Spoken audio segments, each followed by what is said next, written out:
스님 저 질문 하나 해도 될까요? 혹시? 예. 그 이제 그 회양 얘기를 하셨잖아요. 예. 근데 이제 그 뭐 기도나 수행 이렇게 끝나고 끝나는 거를 회양이라고 뭐 이렇게 얘기하는 것처럼 제가 들은 것 같은데 그 회양하고 이게 똑같은 회양인가요? 한문은 같습니다. 한문은 같은데. 네, 한문은 같습니다. 끝나는 것도 이제 회양이라고 결집에서는 그렇게 네. 사용을 합니다. 근데 말 그대로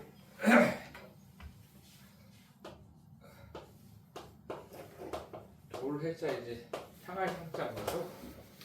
네. 불교에서는 아까 말했듯이 회양이라고 하는 것은 이제 내가 했던 이 결과에 대해서 이제 돌리는 것이죠. 그래서 불교에서는 기도나 수행이나 그런 것도 아까 말했던 출세간적인 것으로 돌린다라는 의미에서 회양이라고 쓰는 것이죠. 네. 그게 의미가 그러니까 두 개가 같은 의미라고 봐도 그렇죠. 되는. 원래대로라면은 이제 그 기도나 뭐 그런 것을 끝났다는 의미에서 회양이라기보다는 그 불교에서 나중에 이제 오늘 시간이 되면은 이 법유지 의의 의식에 대해서 이제 조금 살펴보면 좋을 것 같은데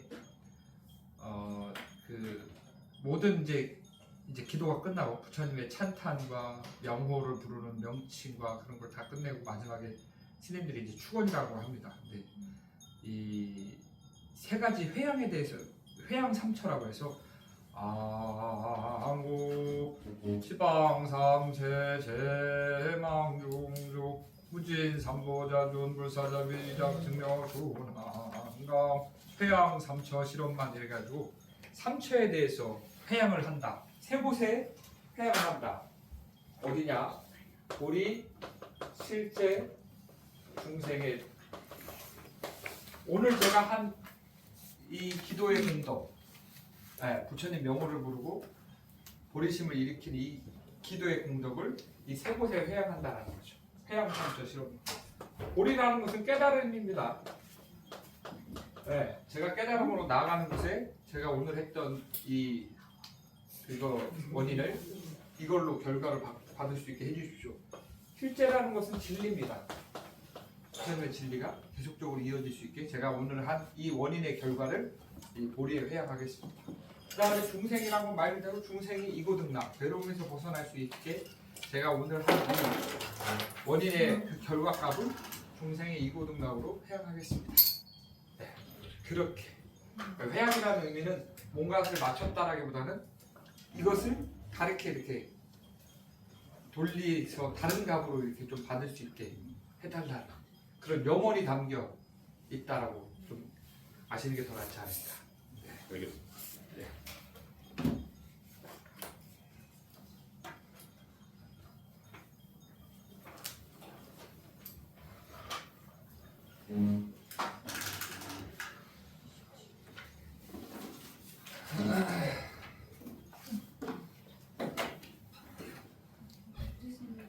저는 뭐 공부하기 싫어서 뒤로 온 게 아니고요. 혹시 템포로 오면 나가야 되기 그래요? 때문에 잠깐 뒤에 앉았습니다.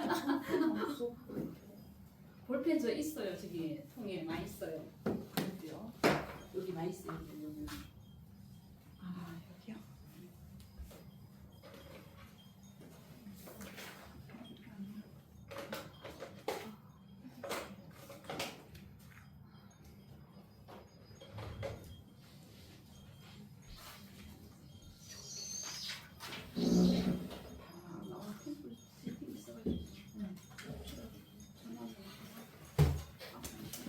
시간이 됐습니다. 네. 켜주십시오.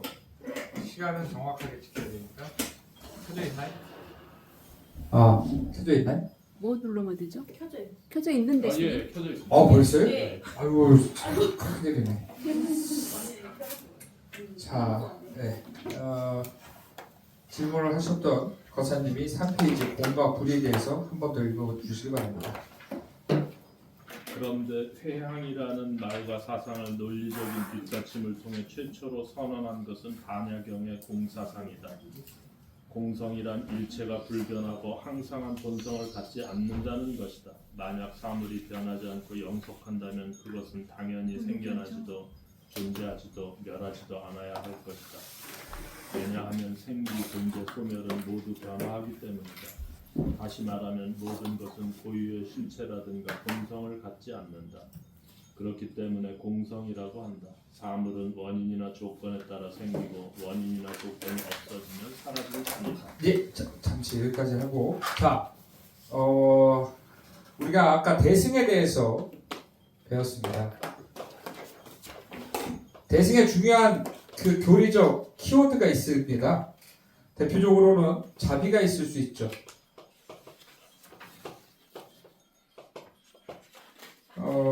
그 다음에 교리적인 측면으로는 공사상이 나오게 됩니다. 이 공사상은 아까 공사상이 그 최초로 선언된 것이 어디 무슨 경이라고 그랬죠? 반야경이라고 이거 나와 있는데 책을 안 보시는군요.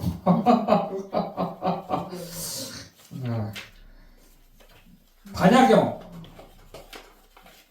우리 반야신경에서 중요한 키워드 뭐가 있을까요? 반야바람일단 많이 들어보셨죠? 마하반야 바람일, 반야바람일, 반야바람일, 반야바람일, 반야바람일 많이 들어보셨죠? 이 공이라고 하는 교리적 측면이 반야바람일과 최초로 선언된 것이 반야경이라고 그러잖아요. 그 반야바람일과 공사상은 결합될 수밖에 없어요. 이거는 대승의 너무나 핵심적인 교리적 측면입니다. 그러면은 갑자기 대승은 없던 것을 만들었을까요?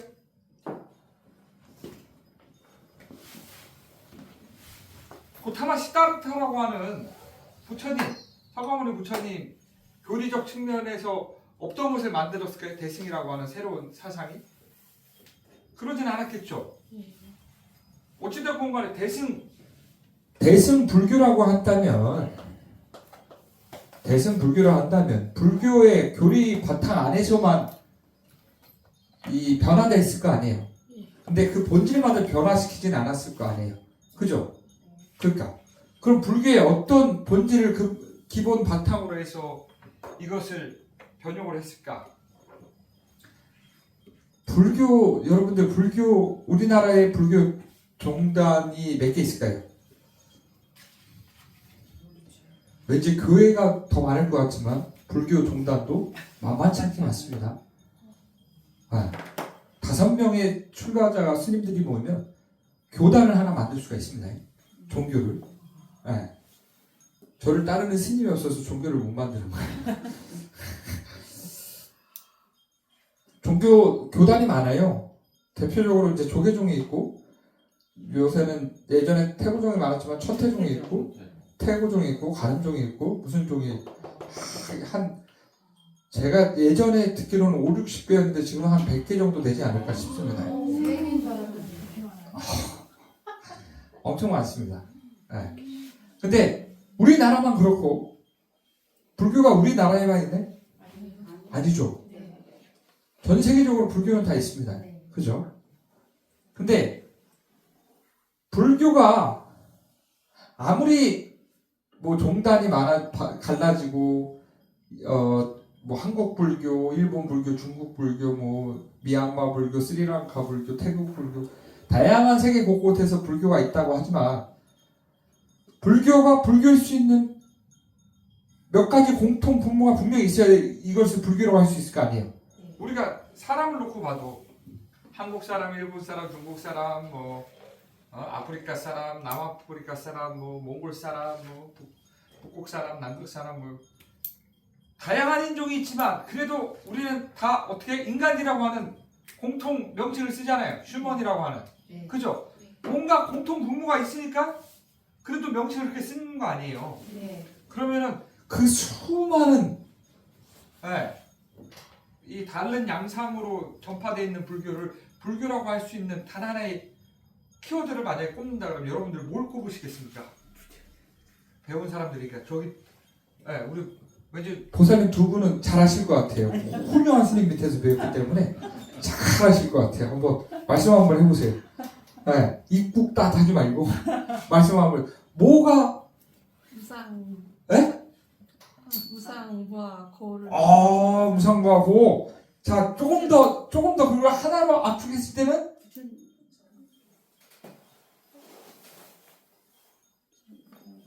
뭐 각자의 생각은 차이가 있겠지만 저는 만약에 굳이 뽑으라 그런다면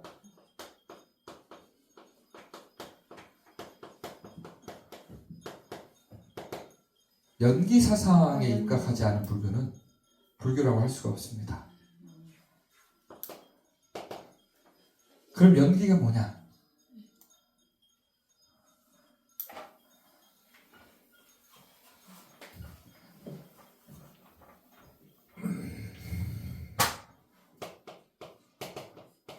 저는 저기 어떤 그 법이스님처럼 뭐 빨리어를 잘한다거나 빨리어는 아예 모르고 범어도 아예 모르고 영어도 아예 모르고 일어도 아예 모릅니다. 제가 아는 건 아무것도 없습니다. 그런 저한테 여러분들이 여기 앉아서 뭘 듣는다는 게 참 어불성설이지만 그래도 아는 만큼 알려드려야 되니까. 연기가 그럼 뭐냐? 한번 제가 아는 수준에서 연기에 대해서 말씀을 드린다면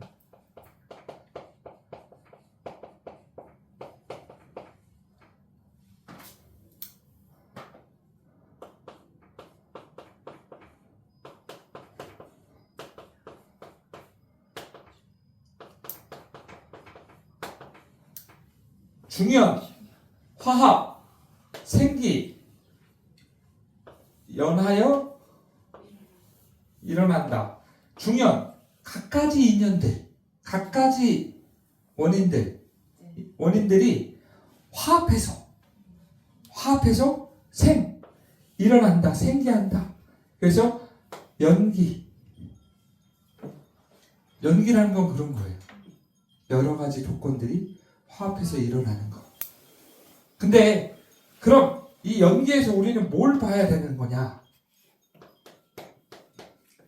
여러 가지 조건들이 화합해서 일어나는데 그럼 우리는 그 여러 가지 조건들이 화합해서 일어나는 그 가운데서 우리는 뭘 생각해야 되냐?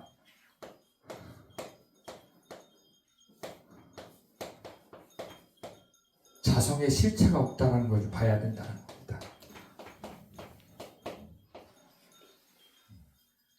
불변의 존재, 그 어떤 제일 원인, 그 어떠한 실체, 대표적으로 뭐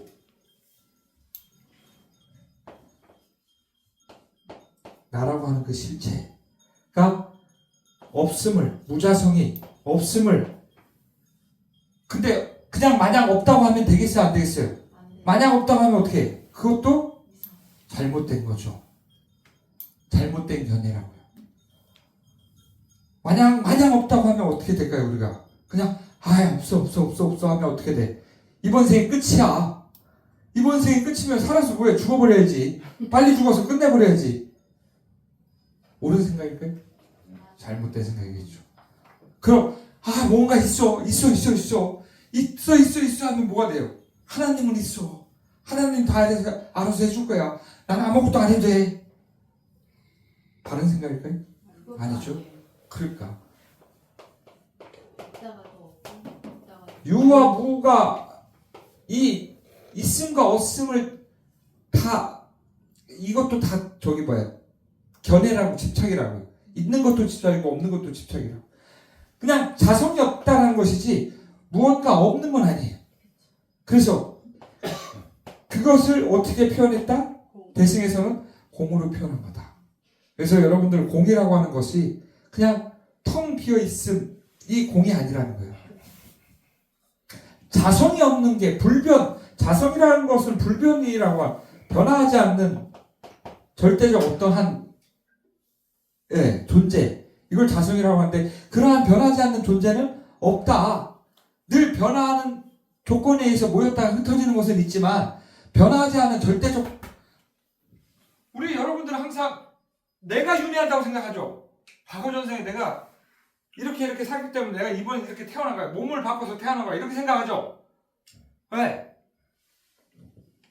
윤회라는 것도 내가 있어서 윤회하는 것이 아니라 무아윤회라는 거. 내가 없는데 윤회를 하는 거예요. 내가 없는데 윤회를 하는 거예요. 이것을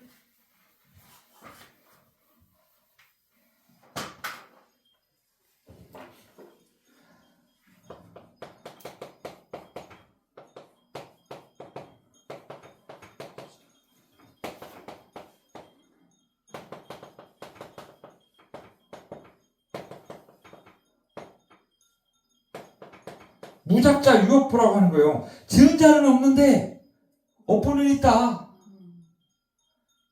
내가 있어서 윤회하는 건 아니지만 그 업부를 받는 그 화합된 존재는 있다. 네. 내가 과거 전생에 내가 죄를 많이 져가지고 내가 이번 생에 개고생을 하네 이게 아니라 과거 전생에 그렇게 조건지어서 형성된 그 업에 의해서 이번에 그 업이 형성이 이렇게 된 거고 그 업에 의해 형성 지금 살면서 또 지금 그 업이 또 다른 어떠한 조건에 의해서 또 다른 존재 형태를 만들어서 그 업보를 받는 거예요. 그래서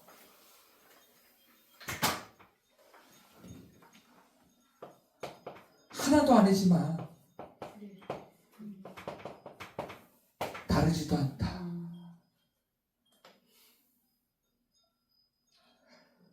내가 없음으로 해서 뭐 다 절대적 자유로운 게 아니라는 거예요.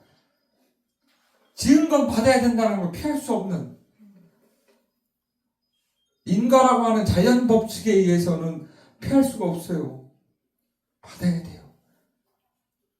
네. 그래서 이 공이라고 하는 있음과 없음, 절대적 자성이로서의 있음과 없음 이것을 떠난 그 화합에 의해서 일어나는 그 형성된 것들 그것들이 있다는 것이죠. 그래서 여기서 말하는 고유의 실체, 불변하는 실체는 본성을 갖지 않는다. 이게 자성의 의미입니다.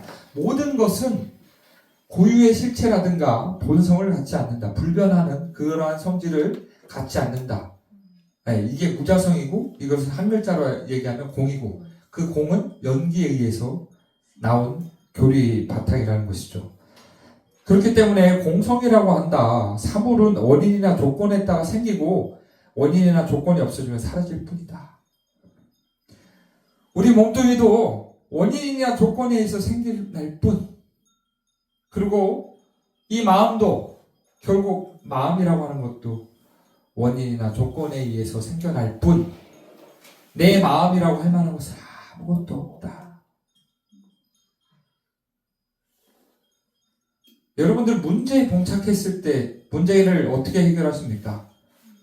일반적으로 뭐 사회적인 문제는 사회법으로 해결하면 되겠죠. 법원이나 어디 가서 경찰에 신고를 한다거나. 근데 세상 살면서 저는 아직까지 법원이나 경찰서 가서 조사받은 적은 한 번도 없는데 여러분들도 왠지 없었을 것 같은데 그렇게 험난한 인생을 살지는 않았잖아요. 그죠? 살면서 봉착하게 되는 문제들이 막 그렇게 사회법으로만 해결하는 문제들은 거의 안 일어나잖아요. 일반의 보통의 사람들은. 그죠? 그럼 대개 봉착되는 문제들은 마음의 문제겠죠. 그 마음의 문제들은 어떻게 해결하십니까?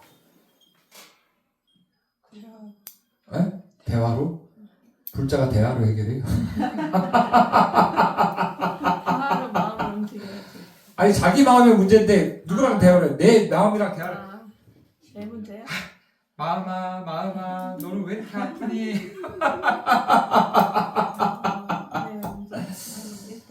결국 자신의 마음에서 일어나는 문제들이 세상 살면서 많이 거의 80~90%가 자신의 마음의 문제인 거잖아요.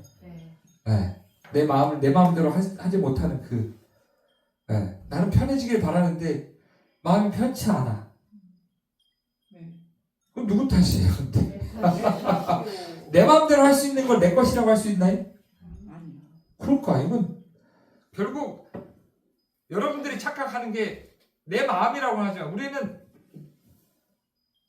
늘상 그렇게 하죠. 뭔가 이렇게 어그러졌을 때 그 생 고집 중에서 가장 큰 고집. 내 마음이니까 내가 알아서 할게. 이 한마디면 게임 끝나잖아요. 내 마음이야. 냅둬 그냥. 내 마음이라고 하는데 내 마음대로 돼요? 안 돼요.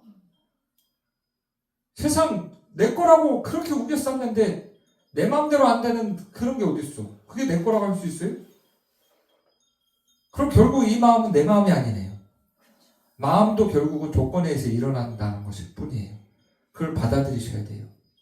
그래서 그것을 어떠한 원인에 의해서 어떠한 조건에 의해서 그렇게 마음이 일어나는가를 살펴보고 이 마음이 결국 뭐다라고 바로 보셔야 된다는 거예요. 네? 사유. 공이라고 바라보셔야죠. 공이라고. 실체가 실체가 없다. 모든 것은 고유의 실체라든가 본성을 갖지 않는다. 이 마음이라는 것도 결국은 본성을 갖고 있는 그 어떠한 실체가 있는 것이 아니라는 것을 바로 보셔야 된다라고요. 그걸 좀 유식한 말로 불교에서 뭐라 그래요? 여실지견이라고 하잖아요. 어? 여실하게 알고 보는 거 이게 중요하다고요. 불교에서의 작용은 알고 보는 게 중요하다고요. 여러분들이 살면서 어떤 마음을 갖고 사냐? 방심의 마음을 갖고 산다고요. 방심하는 마음을 그냥 탁 내려놔요. 마음을 탁 내려놔. 그럼 이게 허망한 마음을 내 마음처럼 여겨가면서 산다고요. 이 마음은 허망한 건데 이 마음을 내 마음처럼 여기면서 살아간다고요. 이 허망한 마음은 어떤 걸 먹이로 하느냐? 탐진치 삼독을 갖고 살아가는 마음이에요. 허망한 마음은. 나라고 하는 실체가 없는 것을 불구하고 나라고 하는 그 거짓된 실상을 딱 세워놓고 거기에 맞는 세상을 거기에 맞는 것을 이런 걸 다 포장해서 그걸 어떻게든 끼워 맞추려고 그래요. 허망한 나라고 하는 그 허망한 것을 딱 세워놓고 거기에 맞는 것으로 세상값을 다 세팅하려고 한다고요. 그게 욕심이라는 거예요. 근데 그러한 허망한 값을 공이라고 하는 본성 본래 실체하는 건 아무것도 없구나라고 그렇게 여실하게 알고 본다면 그러한 집착으로부터 조금씩 멀어지게 된다고요.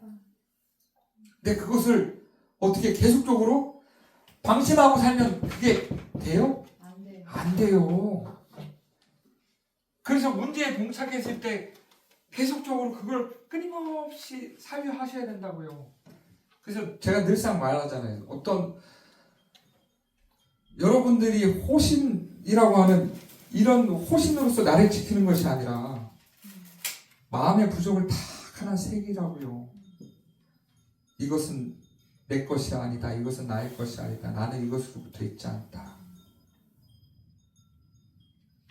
별거 아닌 그 부처님의 교훈 중에서 그 집착으로부터 벗어날 수 있는 그 마음의 부족을 다 하나 마음에 새겨서 그 어떤 마음의 문제에 봉착했을 때 그것으로부터 벗어날 수 있는 마음의 부족을 자기 스스로 계속 상기하셔야 합니다. 그래서 그 문제에 봉착했을 때 그 문제를 해결하는 방법이 대화로 푸는 것이 아니라 계속적으로 그런 집착된 마음으로부터 벗어날 수 있는 그런 주문들을 계속 해야 된다고. 그것이 각자 여러분들이 자유로워질 수 있는 길입니다. 그 누구도 여러분들한테 자유를 뺏지도 않았습니다. 그 누구도 여러분들한테 자유를 주지도 않습니다. 자유로워지는 건 각자가 자유로워지는 것입니다. 누가 억압한 적도 없고 누가 그 자유를 뺏은 적도 없습니다. 자기 스스로 억압되어 있고 자기 스스로 그 자유를 찾지 못하는 것입니다. 본래 묶여있는 바도 없고 묶였던 적도 없습니다. 근데 우리는 늘 묶여있죠. 네. 우리는 늘 묶여있어요. 누가 하나 딱 말 한마디 하면 여기 말은 소리로 귀에 들어왔는데 꽂히는 건 마음에 꽂히네. 이야, 그럼 그때부터 이제 그 사람은 아, 꼴보기가 싫어져. 미쳐, 아주 미쳐. 세상 그런 미운 놈이 없어. 에? 단순히 소린데, 이게 오 하는 소린데, 이게 왠지 내 귀에 거슬리네? 귀로 소리를 들었는데 이게 마음에 꽂혀버리는 거예요. 아, 미치는 거죠, 그럼. 근데 그 틀을 누가 정했냐고요. 네. 그 좋고 싫으면 누가 정했냐고요. 그러니까요. 근데 그 나라고 하는 것이 있는 거예요, 없는 거예요? 에이, 무조건 없다 그러면 어떡해요. 있음과 없음, 이거 딱 우리가 이게 아니라고요. 불교는 이게 제가 정말 처음 출가했을 때는 이게 세상에 이런 말장난 같은 말이 없었습니다. 뭐야 이게 무슨 이런 말장난이 세상 천지 어디서 온데 아니라고요. 네. 없는 건 맞는데 그 없음마저도 넘어서야 되는 없음이 있어요.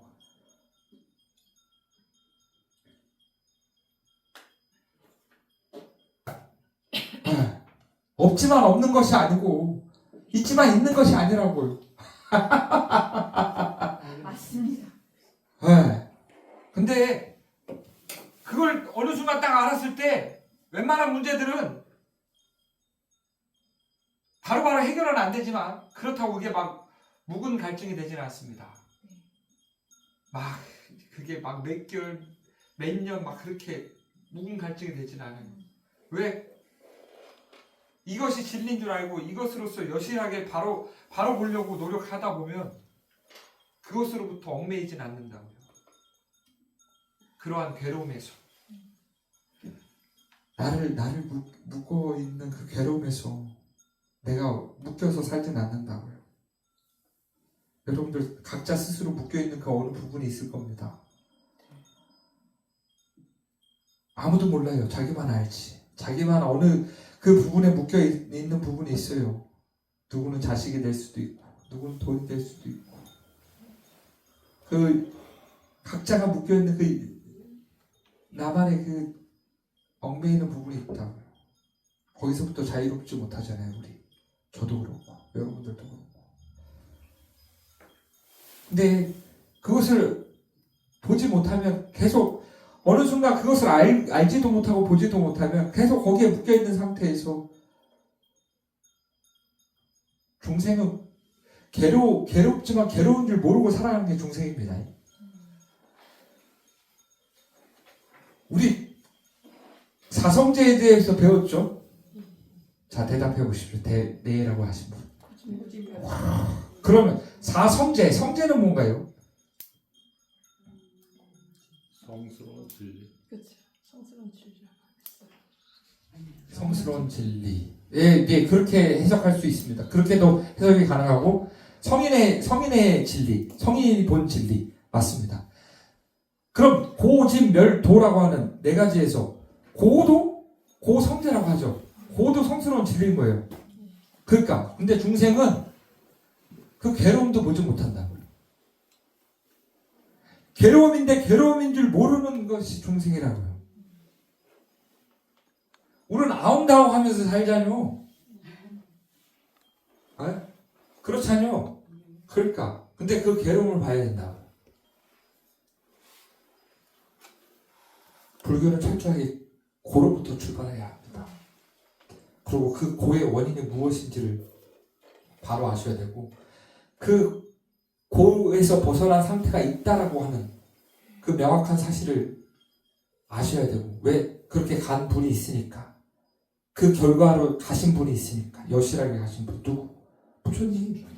그리고 부처님께서 우리에게 말씀하셨던 나와 같이 이렇게 내가 갔던 길을 이렇게 간다면 누구라도 나와 같은 경지 이 괴로움이 벗어난 상태에 이를 수 있을 것이다 라고 하는 도성제가 있잖아요. 그래서 고진멸도인 거예요.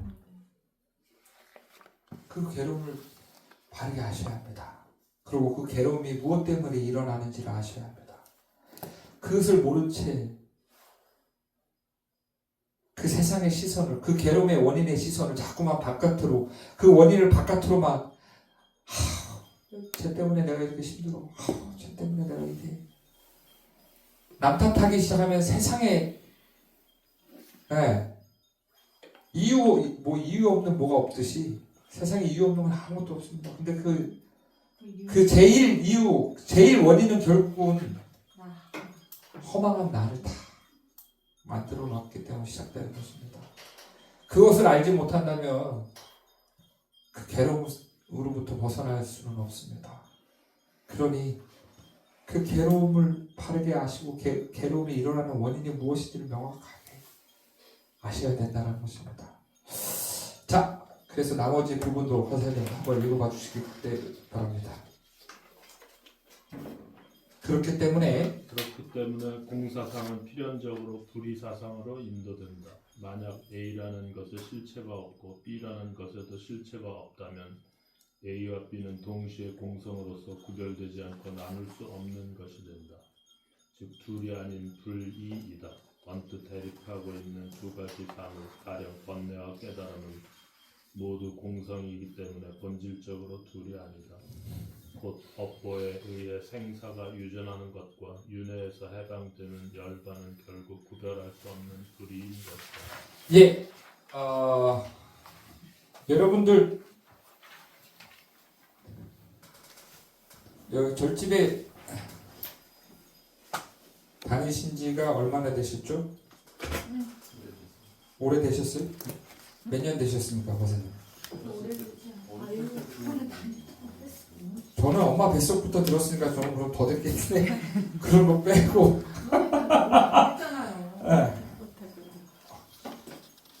몇 년 되셨습니까? 마음을 내신지 불교가 내 인생의 진함이 될 것 같다라고 딱 마음을 세운 지가 2, 3년. 우리 보살님은? 우리 보살님은? 7년 정도. 자, 뒤에 보살님은? 자, 1년, 3년, 2년, 2년 반, 3년. 자, 아니 2년. 자, 우리 보살님은? 그러고 다 빼고 하면 한 8년, 9년? 알았어요. 자, 두 분은 그냥 10년 채웁시다. 저는 20년 20년? 알겠어요. 딱 걸렸네? 자, 우리 뒤에 보살님 한 3년. 자, 뒤에 보살님은 한 8년? 그렇죠. 보살님 8, 9년 합시다. 자, 20년 됐다는 보살님. 자, 금강경을 공부해 보셨습니까? 예. 자,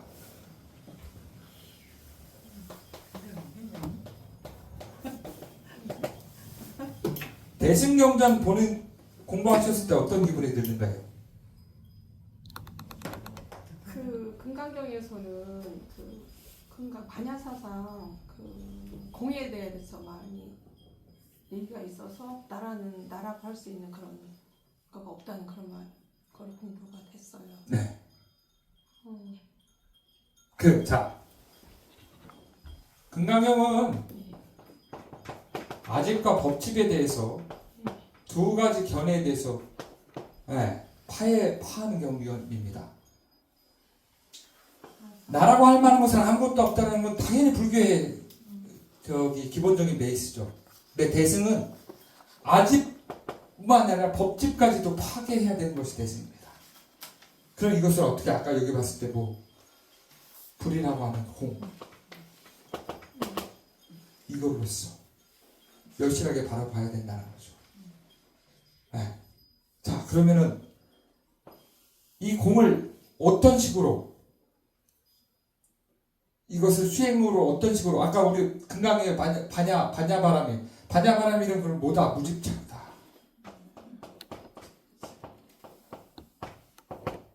그 어떤 것도 잡지 않는 거. 그 어떤 것도 잡지 않는 거. 그 어떤 것도라고 잡지 않는다는 것은 그 어떤 인식 경계에도 잡지 않는다는 거예요. 불교에서 말하는 세상은 우리가 눈으로 보고 귀로 듣고 입으로 맛보고 코로 냄새 맡고 이것이 세상이 아니라 눈으로 대상을 보고 그것에 대해서 식이 일어나고 귀로 소리를 듣고 그것에 대해서 식이 일어나고 코로 냄새를 맡고 그것에 대해서 식이 일어나고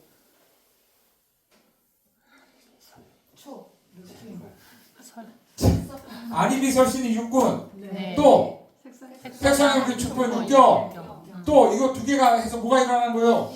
60. 이게 뭐예요? 18개. 이게 뭐예요? 세계라는 거예요. 불교의 세계관이. 이 세계에 대해서 아무것도 잡지 않는다라는 거예요. 불교는 철저하게 외부 대상에 대해서 얘기하는 것이 아무것도 없습니다. 무상이라고 하는 것도 이런 사물의 실체가 무상하다는 건 이건 옛날 사람들도 다 알지. 이걸 몰랐을까? 다 알죠. 근데 보다 불교는 그 마음이 무상하다라는 거, 실체가 없다라는 거예요. 그리고 무아라고 하는 거예요. 그것은 누가 일으킨 마음이 아니라는 거예요. 그리고 태어난 그 자체가 괴로운 거예요. 생겨나고 사라지는 그 자체가 괴로운 거예요. 고라고 하는 거예요. 반야바라밀은 그 어떤 인식 대상에 대해서 잡지 않는다라는 거예요. 근데 무조건 잡지 않는다? 제가 늘 말씀드리죠. 아무것도 잡지 않는 팔을, 이 손은 뭐다? 손병신이다. 네. 아무것도 잡지 않는다라고 하는 것은 반대로 무엇이든지 잡을 수 있다. 아무것도 잡지 않게 무엇이든지 잡을 수 있다. 왜? 잡았으면 내려놓을 수 있다. 그러니 부처와 보살은 공성을 체험하신 성자이므로 아무것도 잡지 않지만 중생을 위해서 무엇이든지 잡을 수 있다고요. 우리 마음은 원래 그렇게 써야 합니다. 원래 그게 맞고요. 네. 그렇기 때문에 본래 실체가 없으니 다르지 않다고요. 돌이 아니라고요. 근데 대승경전은 이 공사상 반야바라밀 이것의 관점으로 대승경전이 설해진 것은 아무것도 없고 이것을 바탕으로 대승경전을 봐야 경전이 보인다. 네. 중요한 교리라고 하는 것입니다. 공과 불이 공사상이라고 하는 것입니다. 자, 뒤에 계신 보살님 업보로부터 해방 한번 읽어봐 보시기 바랍니다. 반야경은 사실 업보법칙에서 초월하는 업보의 설경됨을 설하고 있다. 기원전 인도에는 속박하고 있던 것은 당시 사회에 깊이 침투해 있던 업보윤회의 관념이었다. 인간은 선악의 행위에 의해 불행을 가부를 받아 지옥, 악의, 축생, 아수라, 인간, 천상의 6세계에 태어나기도 하고 죽기도 하면서 윤회한다. 그러한 유전에는 끝이란 것이 없었다. 일시적으로 선행을 쌓아 신들의 세계에 태어나더라도 자신이 쌓은 선행의 공적을 다 써버리면 거기서 죽어서 다시 지옥이나 인간으로 태어나야 한다. 6종류의 세계를 편력하는 것은 전부 괴롭고 고통스러운 일에 지나지 않고 그로부터 벗어나 절대적인 평온에 도달하는 길은 업보의 이론 속에서 발견되지 않았다. 아미타불은 그의 은총, 곧 해양에 의해 사람들을 업보윤회의 바다에서 구원하고자 한다. 반야경은 행위든 그 과부든 그 모든 것이 사실은 공성이라는 것을 설하고 나아가 윤회와 열반이 하나임을 설하여 업보의 법칙을 초월하는 것을 가르친다. 아미타불이나 공사상도 똑같이 사람들을 업보에서 해방시키는 것을 목적으로 한다. 더욱 중요한 것은 회양사상이 공의 이론 없이는 성립하지 않는다는 것이다. 회양이란 선한 행위의 과보로서 이 세상에서의 행복을 극락왕생이나 깨달음이라는 초세간적인 것이라는 내용으로 전환시키거나 또는 자기의 공덕을 방향을 바꿔 다른 사람에게 돌리는 방향으로 전환한다. 그것은 어느 것이나 업보의 법칙을 깨는 것이다. 그러나 그러한 공덕의 내용이나 방향의 전환은 업이나 과보도 본질적으로는 실체가 없는 공성이기 때문 있을 수 있다. 곧 아미타불이 자기의 공덕을 미혹된 사람들에게 돌린다는 것은 불이나 중생이 모든 공성이고 불이 아니기 때문에 있을 수 있는 일이다. 또한 중생은 자기 선행의 공덕을 깨달음으로 전환할 수 있는 것도 공덕과 깨달음이 함께 공성이고 불이이기 때문이다. 이렇게 보면 회양사상의 논리를 제공한 것이 바로 공사상임을 알 수 있다. 이해 안 되는 게 있으신가요? 다 이해되시죠? 정말요? 업보의 법칙에 있어서 아까 말했던 그 회양과 가지가 가능할 수 있는 것은 바로 업보의 법칙을 깬 공사상 그 가지나 회양이 가능한 것은 공사상에 입각했기 때문에 가능하다는 것입니다. 그 빨간색의 아미타불이나 공사상도 똑같이 사람들의 업보에서 해방시키는 것을 목적으로 한다. 뭐냐고 하면 아미타불이라는 것은 바로 이 열애장사상을 의미하는 거죠. 열애장사상이라고 하는 것은 우리가 본래 부처다. 본래 부처의 씨앗을 갖고 있다. 그것을 바탕으로 아미타불 명호를 끊임없이 부르는 거잖아요. 아미타불 사상은 뭐냐? 결국 우리가 일반적으로 종교 행위 전반적인 것을 얘기하는 거죠. 지금 여러분들이 행하는 의례의식, 절집에서 행해지는 의례의식. 근데 그것의 주 목적도 못 알아는 거예요. 업보에서 해방시키는 것을 목적으로 한다라고 하잖아요. 여러분들이 하는 의례의식, 부처님 전에 삼배하고 영불하고 기도하는 것이 다 본래 목적은 업으로부터 해방시킨, 업보에서부터 해방시킨 것을 목적으로 한다는 거예요. 아까 말했듯이 극락왕생이라고 하는 의미가 단순히 지극한 복덕이 있는 천국에서 태어나는 것이 아니라 그 극락왕생의 그 서방용토 극락세계에 탁 들어갔을 때 거기서부터 부처님과 동일한 깨달음을 성취할 수 있는 가장 훌륭한 하이웨이 같은 고속도로 같은 말 그대로 그 열반이라고 하는 목적지를 향해 갈 수 있는 가장 빠른 방법이 서방용토 극락세계라고 하는 방법이라는 겁니다. 그런 의미에서 서방용토 극락세계지 내가 정말 저 세상에 태어나면 너무 행복할 거야 라고 하는 의미에서 태어나는 최종 목적지가 아니라는 거예요.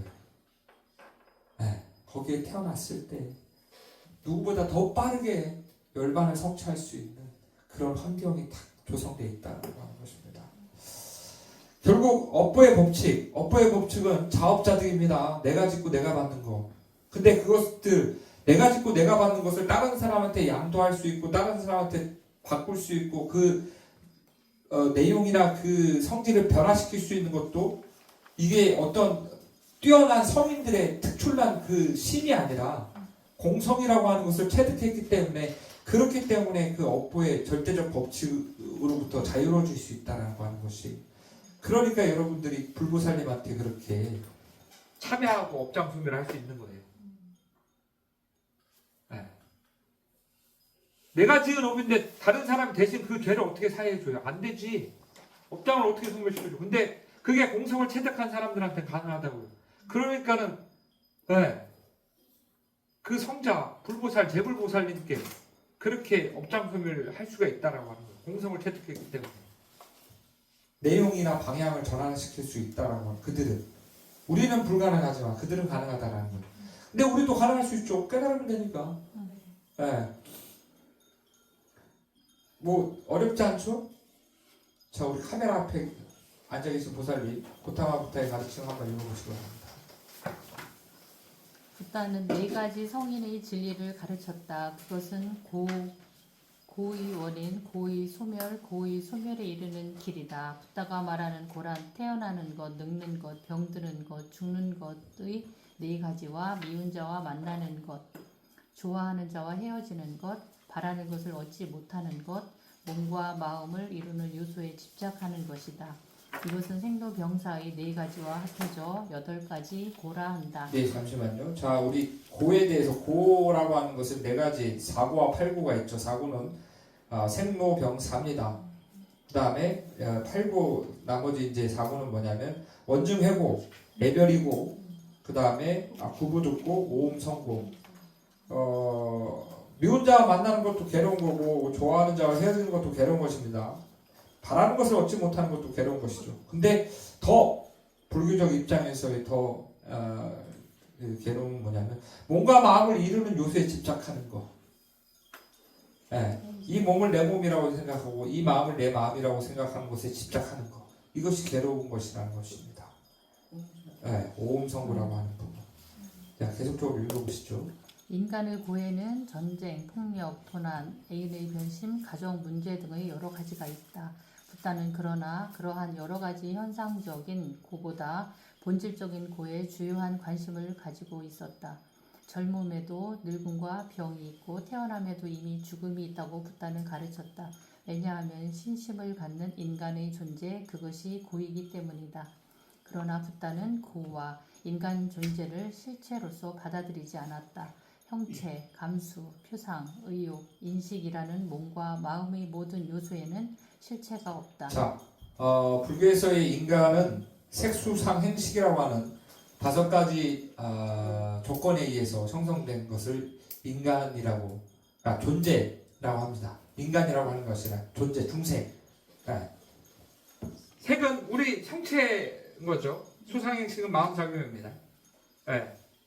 여기서 말했듯이 색이라고 하는 형체와 나머지 4가지 요소는 감수작용, 느낌을 감수하는 감수작용입니다. 표상작용, 마음에서 우리는 눈으로 대상을 보는 게 아니라 눈으로 대상을 봤을 때 그것을 마음에 상을 띄워서 이렇게 딱 보는 것입니다.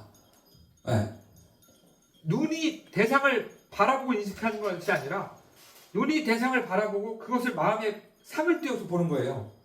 자, 두 분은 사랑했기 때문에 결혼하셨죠? 무슨 재벌가의 그런 집안처럼 뭐 이렇게 막 그런 결혼은 아니잖아요. 사랑했기 때문에 결혼했잖아요. 제목이 아니에요. 지금은 아니지만 한때 열렬하게 사랑했을 때는 눈을 감아도 옆에 계신 보살님이 떠올랐죠. 떠올랐으니까 결혼했잖아요. 그죠? 그게 표상적인 거 보이지 않아도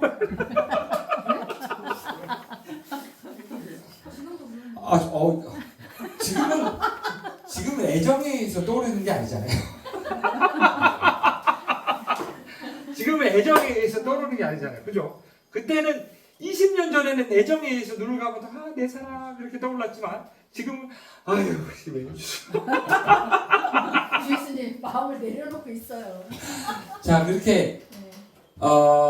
눈뿐만 아니라 표상작용이라고 하는 것은 소리도 그렇고 제가 한때 아기 상어 뚜루뚜루 네. 엄마 상어 뚜루뚜루 그거 한 번 듣고 하루 종일 여기서 이게 안 빠지는 거예요. 중독. 그러니까 그것도 표상작용입니다. 맛있는 걸 딱 먹었어요. 하루 종일 입에서 그 감칠맛이 도네. 그것도 표상작용이에요. 그러니까 우리는 무언가 저기 육군과 육경에 만났을 때는 그것이 근에서 그것을 받아들이는 것이 아니라 안입이 설신이라고 하는 그 근에서 받아들이는 게 아니라 근과 경이 만나서 그것의 그 표상작용이 일어났기 때문에 그것을 인식할 수 있는 거예요. 의욕이라고 하는 의지작용, 행, 그 다음에 말했듯이 인식작용, 그렇다는 것입니다. 표상작용은 말 그대로 안입이 설신에 의해서 심이라고 하는 의라고 하는 것이 이제 표상작용 기관인 거죠. 이것도 표상이라고 하는 것도 기관인 것입니다. 우리가 육군의 안, 입이, 설, 신 5가지는 보여요. 그렇죠? 볼 수 있는 거예요. 근데 나머지 의는 우리는 그냥 마음이라고 하지만 이건 마음 기관입니다. 그 감수작용을 느낄 수 있는 마음 기관이라고. 네, 마음의 기관이라고 생각하셔야 합니다. 그래서 오근에 의한 경험치를 이 필터링 할 수 있는 마음 기관, 그 기관이라고 생각하셔야 합니다. 네. 자, 또 읽어보시죠. 근데 결국은 이 몸과 마음의 모든 요새는 이런 것들이 실체가 없다라는 것이 작동을 안 한다라는 것이 아니라 작동을 하긴 하는데 그것에 대한 실체가 없다라고 하는 거예요. 실체가 없다라는 것은 철학적 요소에서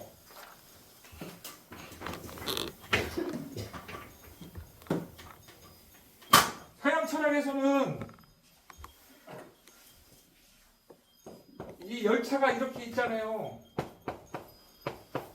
열차가 이렇게 있는데 이것을 총괄하는 무언가 있다라고 하는 이 절대적 요 관념에서 벗어날 수가 벗어나지 못했고 아직도 벗어나지 못하고 있어요. 이게 그다음에 그나마 책으로 지금 한 게 뭐예요? 에고이즘. 이것에서 벗어나지 못하고 있는 거예요. 이것에서 서양 철학은. 근데 이것을 벗어난 가르침이 어디서 나왔다? 불교에서 나왔다.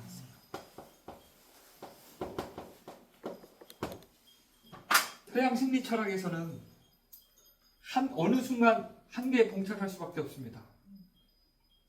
왜? 자, 심리 상담을 받으러 간다 이거예요. 근데 심리 상담을 받고 뭐 마음이 편해지고 좋아. 근데 그 근원적인 문제 해결을 제시할 수 있을까요? 근원적인 문제 해결을 어느 순간 시간이 조금 걸릴 뿐이지 똑같은 문제로 그 괴로움이 일어날 수밖에 없습니다. 네. 이 절대적 무언가를 상정하는 이상은 여기서부터 자유로워지지 못한다면 이 문제는 계속적으로 일어날 수밖에 없어요. 근데 불교는 이 절대적 존재에 대해서 여실하게 깨트렸다는 것이죠. 그리고 여기에 얽매이지 않는 그 대자유를 중생들에게 부처님은 설해 주셨다는 거예요. 그렇기 때문에 서양 심리 철학에서는 자신들의 한계에 공부를 하다 보면 어느 순간 그 한계에 봉착할 수밖에 없고, 예전에는 불교와 거리를 뒀던 서양의 심리 철학들이 이제는 어찌됐건 간에 불교와 그 접점을 찾으려고 무궁하게 애를 씁니다. 근데 아무리 불교와 접점을 찾으려고 해도 이것을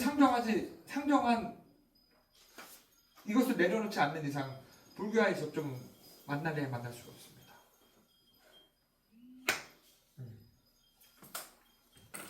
그래서 서양 철학은 심리학이라고 하는 그 서양 심리학도 결국은 서양 철학이고, 서양 철학의 기본 베이스는 기독교입니다. 그리스 철학. 그리스 철학에서 바탕이 됐다는 거죠. 그리고 그리스 철학은 이데아라고 하는 그 유명한 그림 있잖아요. 플라톤과 아리스토텔레스가 그 아리스토텔레스가 스승인가요? 플라톤이 스승인가요? 플라톤이 스승인가? 소크라테스 제자가 플라톤인가요? 여기는 기본적인 고등학교 졸업한 지가 오래돼서 그런 거예요. 맞아요. 오래돼서.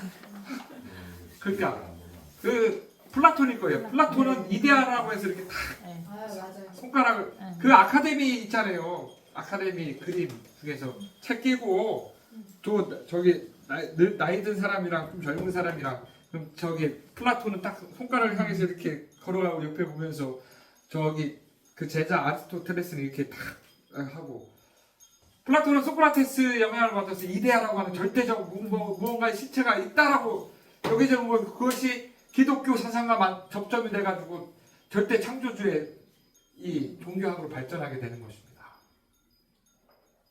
이런 얘기 재미없죠? 아니요. 재밌어요. 재미없는데 근데 그렇다는 거예요. 그래서 결국은 그 심리 철학도 서양 철학에서 심리 사상도 심리학도 서양 철학에서 발달할 수밖에 없던 상황이었고, 철학의 맹점이라고 하는 부분도 저 절대적인 그 어떠한 존재에서부터 자유롭지 못한다라고 하는 것입니다. 단순히 그냥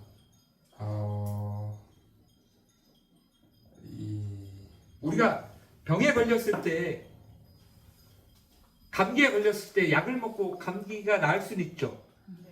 근데 감기가 또 안 걸릴까요? 그건 아니죠. 그러니까요. 감기라고 하는 병은 아무리 약을 먹다 그래도 또 생길 수밖에 없어요. 근데 서양 철학도 결국은 잠시 약을 먹고 나을 뿐이지 그 질병으로부터 영원히 근본적인 질병의 해결을 할 수는 없다라고 하는 것입니다. 마저 읽어보시죠. 만약 형체가 있는 것에 불변하고 불멸하는 실체가 있다면 신체가 병에 걸리는 일은 없을 것이다. 나의 신체는 혈압을 내리기를 바라거나 바라지 않는다고 말할 수 있을 것이다. 그런 형체가 있는 곳에는 실체가 없기 때문에 신체는 병에 걸리는 것이고 마음대로 할 수도 없다. 감수나 표상이나 의욕이나 인식도 이와 똑같다. 이들 5 요소는 영구히 존속하는 것이 아니라 항상 움직이고 변하는 것이며 따라서 고이다. 영속하지 않고 움직이고 변하여 고인 것을 이것은 나다, 나의 것이다, 나의 실체다라고 할 수는 없다. 예, 이와- 잠시만요. 결국은 그 변화하는 것은 변화되는 그 자체가 괴로운 것이죠. 영원하지 않는다라고 하는 것이죠. 예. 근데 이 변한다라고 하는 변화하는 그 괴로운 것을 이것은 나다, 나의 것이다, 나의 실체다라고 할 수는 없다라고 하는 것입니다. 예. 자, 읽어보시죠. 예, 이와 같이 다섯 요소, 즉 모든 것은 무상이고 고이고 실체가 없다고 가르친다. 바꿔 말하면 모든 것은 어디로부터 찾아온 것도 아니고 어디로 떠나는 것도 아니다. 그것은 원인과 조건의 모임에 의해 생기고 그 원인과 조건이 없어지면 사라진다. 그리고 그러한 고의 소멸이야말로 절대 평안이다. 고의 원인은 욕망과 무지이다. 욕망과 무지를 없애면 절대 평안이 있다. 절대 평안에 이르는 길에는 바로 보는 것, 바로 생각하는 것, 바른 말을 사용하는 것, 바르게 행동하는 것, 바르게 생활하는 것, 바르게 노력하는 것, 바르게 유의하는 것, 바르게 명상하는 것의 여덟 가지가 있다. 자, 우리 그 고집멸도라고 해서 아까 고라고 하는 괴로움의 성스러운 성인의 가르침, 성스러운 진리, 집이라고 하는 고집성제, 고집성제입니다. 고성제, 고집성제, 고멸성제, 도성제, 고멸 고집멸, 고멸성제, 고멸도성제라고 그렇게 하는 겁니다. 집이라고 하는 부분도 고가 일어나는 원인. 아까 고가 일어나는 원인 뭐라 그랬죠? 탐진치. 아니 여기 책에 보면 욕망과 무지에서 일어난다. 내 것이 아님에도 불구하고 내 것이라고 여겨지는 그 어리석은 무지, 그 감각적 쾌락, 욕망. 현대 사회의 문제는 그 소비를 쾌락적인 것에 포커스를 맞춰서 계속적으로 소비 심리를 자극합니다. 그 인간의 욕망에 맞춰서. 그러니 이 점점 더 뭐랄까 세상이 어지러워질 수밖에 없죠. 왜냐하면 그 소비 심리를 쾌락적 포커스에 맞췄기 때문에.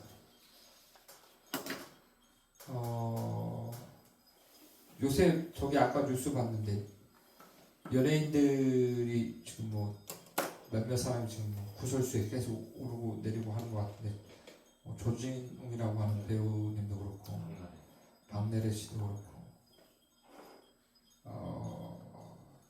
이제는 도덕적인 것이 선택이 아니라 필수인 세상이 되버린 거예요. 근데 그것은 예전에 그냥 착한 사람으로 살아야 되는데 그냥 아무것도 모른 채 그냥 이렇게 했던 것들이 세상이 점점 더 과학적으로 발전하면 발전할수록 그 도덕적 결함이 얼마나 크게 작용하는지를 그 단례를 보여주는 것이죠. 그러니까 결국은 도덕적 삶이라고 하는 것은 더 윤택한 삶을 살기 위한 필수적인 것으로 이제 변하기 시작했습니다. 숨길 수가 없는 것이죠. 그러니까요. 근데 세상은 점점 그렇게 인간의 욕망을 자극합니다. 기업들은 소비자들의 욕망을 자극해서 어떻게 보면은 왜 옛날부터 그런 말을 했는데 신분제도가 사라졌지만 우리에게는 자본의 계급이 도래했다라고 하잖아요. 정해진 그 계급주의는 사라졌지만 자본에 의한 계급주의는 더 극심해졌다라고 하죠. 기업들은 그 인간의 소비 심리를 잘 자극해서 점점 더 그 간격을 벌립니다. 근데 우리는 선택할 수 있습니다. 소비는 선택할 수 있어요. 예전에 어머니들이 뭐 시장통 가서 100원, 200원 아껴가면서 살림을 꾸려 나가셨지만 지금 좀 더 현명한 소비를 할 수 있는 선택사항이 있습니다. 이 기업이 추구하는 것이 무엇인지 이왕이면 다 같은 값이면 다 먹지 말아요. 어떠한 뭔가 조금 더 그래도 친환경적인 이 마인드를 갖고 있는지 아니면 이것을 바탕으로 해서 뭘 하는지 그런 것들을 그 다음에 좀 선택할 수 있다는 거, 소비에 대해서. 그리고 대기업들도 상생이라고 하는 부분도 생각해야 합니다. 대기업에 우리가 큰 기업이 해야 될 일이 있고 하지 말아야 될 그 상도라고 하는 게 있잖아요. 네. 예. 아니 큰 기업들이 무슨 막 중소기업에서 하는 빵 팔고 막 그러면 되겠어요? 안 되지. 아 진짜 그러면 안 되잖아요. 예. 그런 최소한의 상도덕. 근데 결국은 그것은 서로 상생하는 공생이라고 우리가 존재하는 방식은 공생의 방식입니다. 함께 살아가는 방식인 거예요. 그것이 우리가 진린 거예요. 우리 모습인 거예요. 원래의 모습. 우리는 절대 혼자서 살아갈 수 없고 결국 나 혼자서 존재하는 것도 아니고 서로 화합해서 일어나고 있는 화합의 유기체이기 때문에 나도 그렇고 그 모든 존재가 다 기업도 그것을 안다면 공생이라고 하는 이 세상의 진리를 바르게 안다면 상생하려고 노력해야죠. 상생하려고 노력해야 되고 상생을 바르게 하는 상생의 방법은 공감인 거예요. 네, 공감해야 되는 거죠. 그래서 우리 불자님들도 자비의 다른 표현이 공감일 수 있다고 한번 생각해 보시기 바랍니다. 네.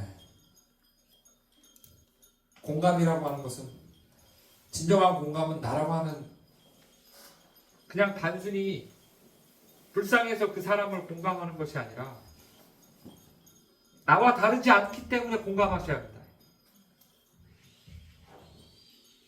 나와 본질적으로 다르지 않다라고 하는 그 자타불이 아까 말했던 무자성 공에 대한 그 기본적인 베이스를 바탕으로 해서 공감대가 일어나야 진정한 공감이 되는 것이지 내가 뭘 더 좀 가졌다고 내가 그들보다 좀 위에 있다고 불쌍해서 그 사람을 품거나 그것은 공감이 아닙니다. 그것은 환경이 바뀌었을 때 언제든지 마음이 바뀔 수 있는 상황입니다. 그러니까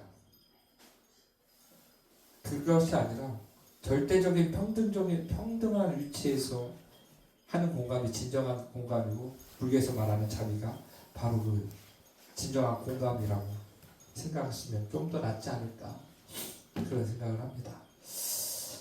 자, 뒤에 계신 보살님 한번 읽어보시죠. 현대의 불의주견, 불교에는 상계라는 것이 있다.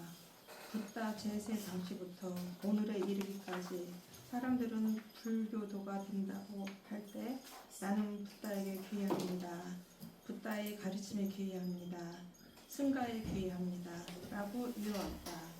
붓다가 죽은 뒤에 불탑을 향해 붓다에게 귀의합니다. 라고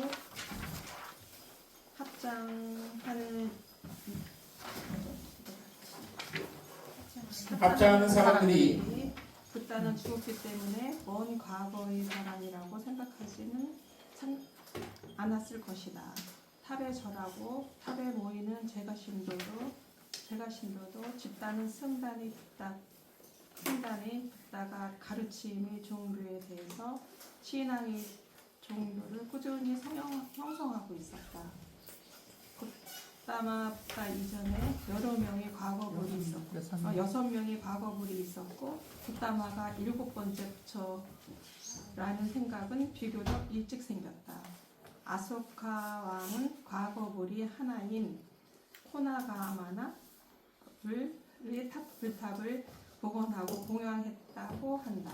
미래의 미륵불이 나타난다는 신앙도 아소카 왕 때까지는 거슬러 올라가지 않았더라도 그가 죽은 뒤 곧이어 생겨났다. 이는 기원전 2세기에는 과거와 미래의 여러 부처가 있다는 신앙이 상당히 보급되어 있었음을 알 수 있다. 예, 대승이 일어나기 전에는 부처는 한 분이었습니다. 예, 서가모니 부처님. 근데 우리 아까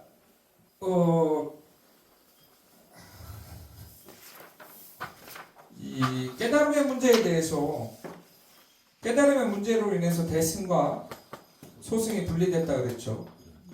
네. 예.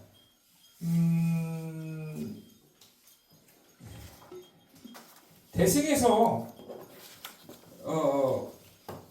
부처가 될 때는 수기를 받아야 되는 것이 생깁니다. 예. 왜냐면 이제 대승과 소승이 깨달음의 문제에 대해서 분리됐다라고 했는데, 그럼 이 깨달음은 왜 차이가 날까? 왜 부처와 우리의 깨달음이 차이가 날까? 그래, 부처님 과거 전생부터 싸웠던 공덕 때문이야. 네, 이 공덕의 문제부터 이야기가 됐던 것이죠. 그러면 이 공덕의 차이는 어디서부터 비롯됐을까? 막 이렇게 저렇게 과거 전생부터 이렇게 쭉 거슬러 오게 됩니다. 네, 그리고 이것이 이제 과거의 부처님을 이제 상정하게 되죠.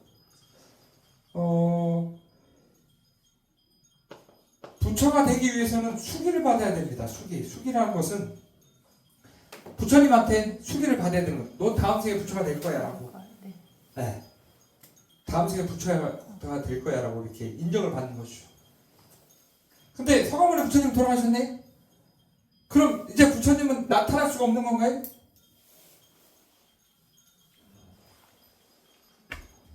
수기를 못 받는데? 부처님 돌아가셨는데? 누구한테 수기를 받아요?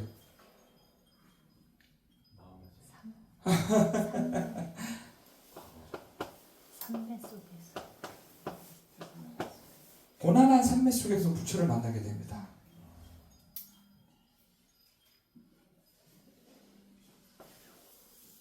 반주산매라고 하는, 대승은 반주산매라고 하는 삼산매를 만들어냅니다.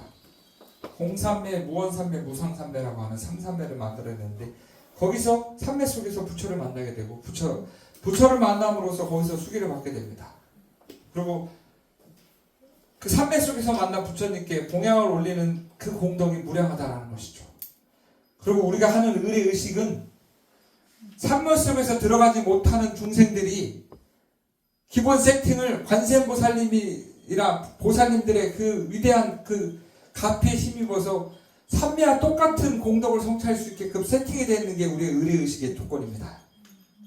그래서 내가 비록 산매 속에 들어가지 못하지만 산매 속에 왔다 갔다 자유롭게 할 수 있는 보살들이 우리를 이끌고 산매 속에 가서 똑같이 할 수 있는 그러한 세팅을 만들어 놓은 게 의례의식이라는 거예요. 의례의식에 동참하는 것만으로도 산매 속에서 부처님께 공양 올리는 그 공덕과 다르지 않는 공덕을 성취할 수 있게 만들어 놓은 것이 바로 의례의식이라는 것이죠. 그래서 그때부터 다불사상이 생기기 시작합니다. 대승에 와서부터. 부처는 한 분이 아니까 산매 속에 가니까 무량한 부처님이 계시더라. 네. 무량한 부처가 계시더라. 그렇게 이제 다불사상이 생겨나게 됩니다. 네. 자, 마저 읽어보시죠. 아소카 왕 직후 불교 교단이 삼자부와 대중부 두 파로 분열되고 나아가서 이 두 파로부터 다시 많은 부파로 나누어졌다. 그런데 보수적인 상자부 계열의 부파들은 하나의 시대, 하나의 세계에는 단 한 사람의 붓다가 있을 뿐이고 다수의 붓다는 없다고 생각했다. 현재는 여전히 곧다마 붓다의 시대에 속하므로 다음에 미륵불이 나타날 때까지 붓다가 없는 세계, 말하자면 무불세계라고 말하고 있다. 지금 우리가 무불의 세계에 살고 있다는 것은 불탑을 숭배하고 있던 제가 신도들과 제가 신도들에게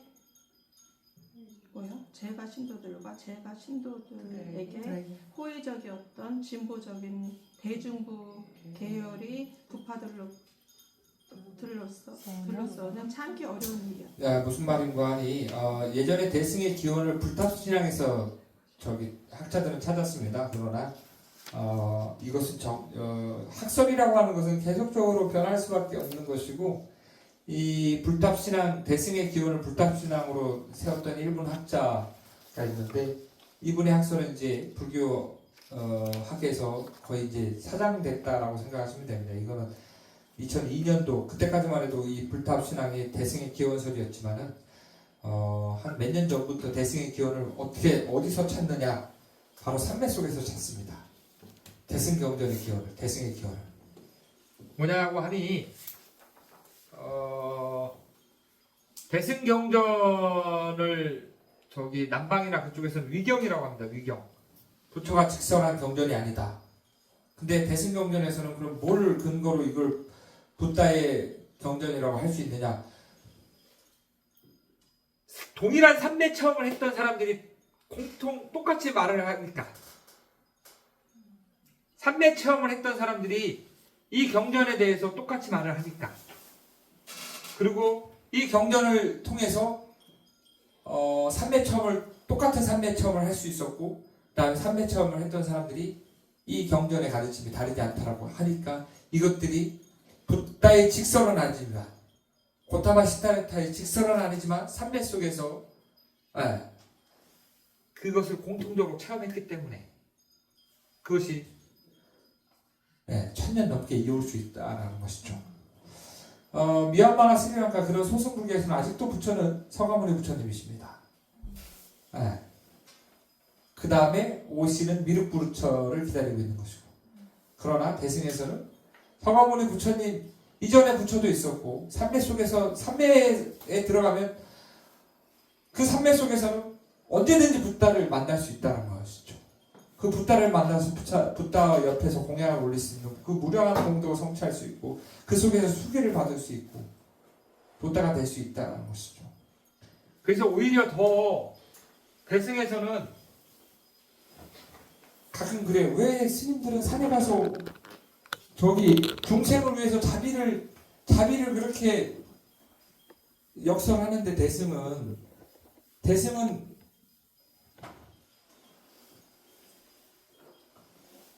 혹자들은 그래요. 아니 다른 종교들은 막 사회 활동도 많이 하고 밥도 주고 반찬도 주고 뭐 또 하는데 왜 불교는 안 하냐고 막 그런 사람이 있어요. 근데 불교의 진정한 목적은 단순히 밥 주고 빵 주고 하면서 배고픈 사람, 그것도 나쁜 건 아니죠. 나쁜 건 아닌 거예요. 근데 그것들이 궁극적인 해결점이 되느냐 안 되느냐라고 했을 때 안 된다는 것이죠. 그러면 왜 일체 중생을 위해서 공부를 한다라고 하는 대승의 스님들은 왜 중생이 괴로울 때 돌보지 않느냐, 이렇게 얘기를 하는 경우도 있어요. 근데 오히려 중생을 위해서 더 고도의 삶에 들어가려고 노력하는 거야. 더 독거초 수행을 하려고 하고, 사람이 없는 곳에 가서. 왜? 더 심오한 산매에 들어가야 되기 때문에. 그 심오한 산매에 들어갔을 때 거기서 무상정등 정각을 성취할 수 있는 그 선정이 바탕이 돼야 거기서 바른 지혜가 일어나기 때문에. 그래서 사막이라고 하는 개, 해탈에 이로운 개를 잘 지키는 이유가 뭐다? 깊은 선정에 들기 위해서. 그 깊은 선정에 들어야 뭐가 일어난다? 지혜가 일어나니까. 그 지혜를 바탕으로 이것은 실체가 없구나, 공이구나, 무자성이구나, 나라고 할 만한 것은 아무것도 없구나, 그러나 무엇이든지 잡을 수 있구나, 있음과 없음, 있는 것이 있는 것이 아니고 없는 게 없는 것이 아닌 진정한 그것을 딱 여실직연하게 봤을 때 어떻게? 안웃따라 삼약삼불이라고 하는 붓다와 동일한 깨달음을 성취할 수 있게 된다는 거. 이 세 가지 조건이 딱 됐을 때, 그렇기 때문에 대승의 스님들은 더 사회활동이라고 하는 그 중생의 괴로움으로부터 더 어떻게 보면 사람들의 눈에는 무관심하게 보일지 모르겠지만 더 그들을 위해서 더 깊은 곳에 가서 수행을 하게 됩니다. 예전에는 제가 아무것도 몰랐을 때는 그 고려시대 때 그 막 궁궐 옆에서 막 번창했던 절들이 왜 산으로 갔을까? 아닌 것 같아요. 저는 제가 그때는 저기 쫓겨가지고 바깥 산으로 갔다라고 생각했는데 옛날부터 그냥 대승불교이기 때문에 더 고도의 집중의 삶매를 요하는 수행을 하기 위해서 산속에 깊이 들어갈 수밖에 없었다고 저는 생각을 해요. 그래서 그 보살은 중생과 떨어져 있지만 마음에서는 한 번도 중생을 마음에서 놓은 적이 없다 라고 보살들은 그렇게 그 마음으로 공부를 하는 것이 보살입니다. 마음에서는 단 한 번도 중생을 놓아본 적이 없다. 한 호흡지간에서도 나는 중생을 놓아본 적이 없다. 비록 세상 안으로 들어가서 세상을 구제하기 위해서 그냥 일시적으로 그렇게 하지는 못했지만 그러나 이 더 깊은 산속에 들어가서 사회와 격리된 채 살아가는 그 이유가 원래대로라면 뭘 위해서? 실체 중생을 위해서 어떻게 부처와 동일한 깨달음을 성취해야 하는 그 중생들을 구제할 수 있기 때문에 그럼 그 중생들을 구제하기 위해서는 부처의 동일한 깨달음을 성취해야 되고 그 동일한 깨달음을 성취하기 위해서는 뭐가 필요하니까? 깊은 선정과 고도한 지혜가 필요하니까 그리고 그 원동력을 뭘로 삼으니까? 나를 위해서? 아니 일체 중생을 위해서 그렇게 했을 때 더 우량한 공덕을 성취할 수 있습니다. 자, 옆에 계신 보살님 한번 읽어보십시오. 연등불의 수기 연등불 수기 이야기는 자타가의 내용을 보면 먼 과거 세상에서 붓다는 메가라는 청년으로 있었다. 그는 디판카라열에 에게 5송이 꽃을 갖추고 머리카락을 지느기에 깔고 그 위를 그 붓다에게 걷도록 하면서 자신도 미래에 반드시 일체지를 얻어 부처가 되겠다는 서원을 세웠다. 이에 대해 디판카라열에는 너는 미래의 석가모니라는 붓다가 될 것이라는 기별을 주었다. 이 이야기는 기원전 2세기에 생겨난 것이겠지만 보디사트바라는 말과 사상의 기원을 이루는 것으로 주목된다. 이 이야기에서 기별을 받은 메가는 붓다가 될 것으로 결정된 유정으로 부디 일체지를 얻어 붓다가 되기 위한 수행에 전념한다. 아마 이 이야기를 계기로 붓다의 깨달음을 추구하는 유정을 뜻하는 보살이라는 말과 사상이 생겼던 것 같다. 자, 90년대에 그 일본에서 NHK에서 뛰어난 다큐멘터리를 하나 만듭니다. 실크로드라고 하는 다큐멘터리를 만들게 되죠. 보셨나요? 90년대는 여러분들 불교에 관심이 없었죠. 우리 2000년대 초반에 불교에 관심을 가졌던 보살이 20년 되셨다고 하니까 그렇죠? 90년대에는 여러분들 불교에 관심이 없었기 때문에 근데 실크로드라고 하는 일본에서 골짜기입니다. 네. 이건가? 제 그 리스트 중에 하나가 이제 실크로드를 한번 가보고 싶은 소원이 있습니다. 갈 수 있으려나 모르겠습니다. 돈은 둘째치고 시간이 없을 것 같아서 주지는 보름 이상 저를 비우면 안 됩니다. 그렇기 때문에 실크로드는 한 달 이상 걸린다고 하는데 여기에 한 5분과 이게 10부작인데 5분과 6부에 뭐 사막의 모나리자 뭐라고 하는 거 그게 있어요. 거기에 보면 뭐가 나오냐면 실크로드는 인도에서 이제 중국으로 다 아시죠? 비단길이라고 하는 무역의 길이었죠. 근데 사막 같은 길이죠. 근데 거기서 이제 실크로드가 그러니까 비단이 이렇게 무역이 왕래되면서 거기에 이제 다양한 사상과 문화가 같이 교류하게 되죠.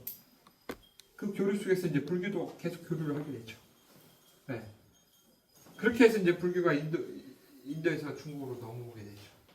근데 이 아까 말했던 그 연등불 수기라고 하는 그 그 동굴 같은 형식입니다. 동굴 같은.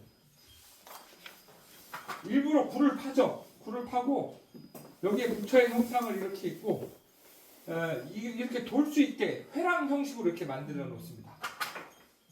말 그대로 여기에 부처가 앉아 있으면 이렇게 돌 수가 있는 거예요. 뒤로 이렇게. 대표적으로 우리나라에 뭐가 있죠?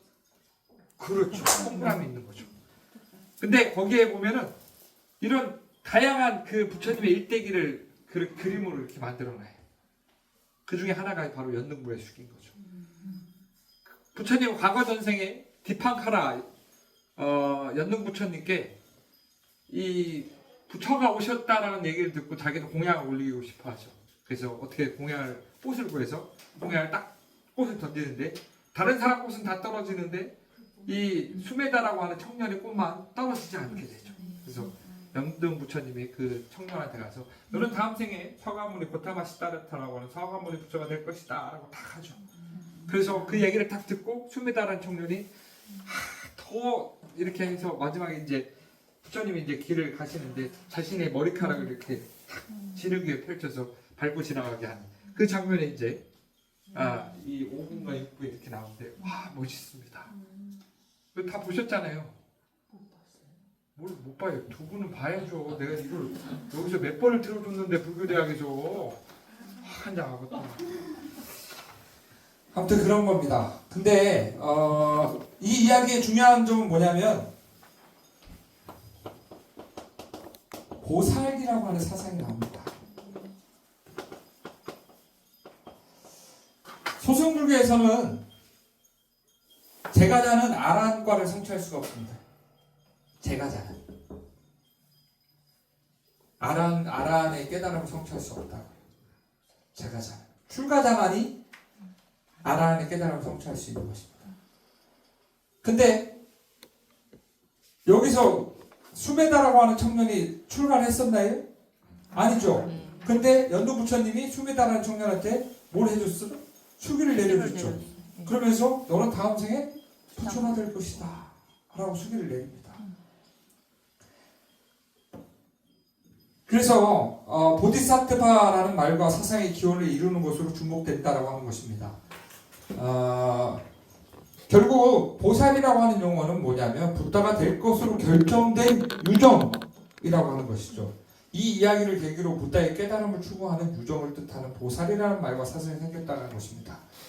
결국 보살이라고 하는 용어는 뭐다?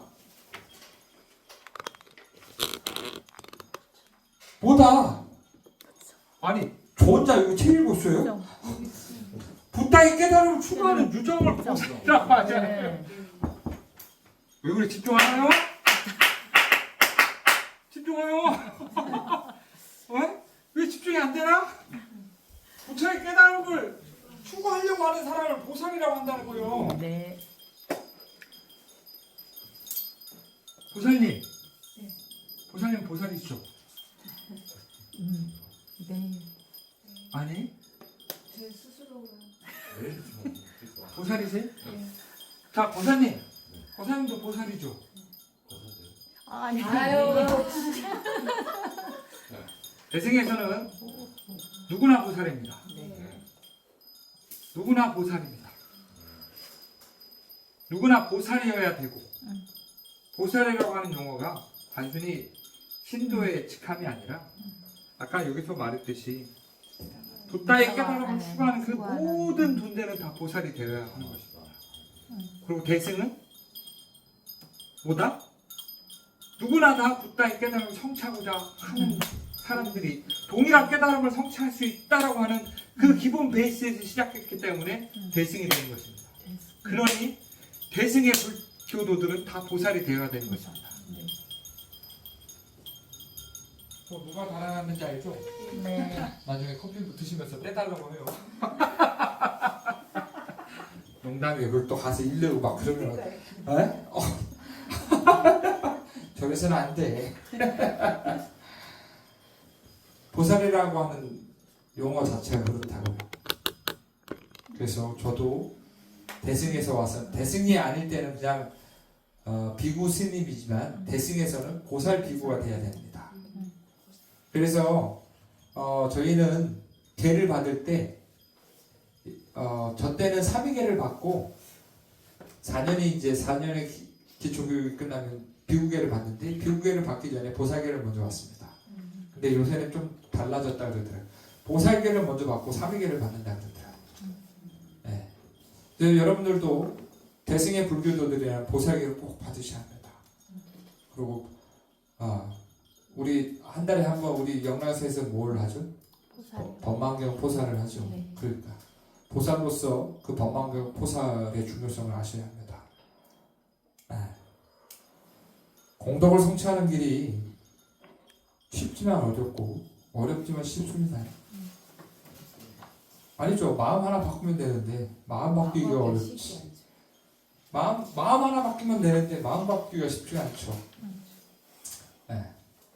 그러니까 이 이야기를 계기로 보살이라고 하는 용어가 생겨난 것이고 보살의 진정한 의미는 누구나 붓다의 깨달음을 추구하는 유정을 보살이라고 하고 더 나아가서 이 사상이 어떤 사상으로 되느냐 열의장 사상으로까지 합니다. 본래 성불 본래 부처다.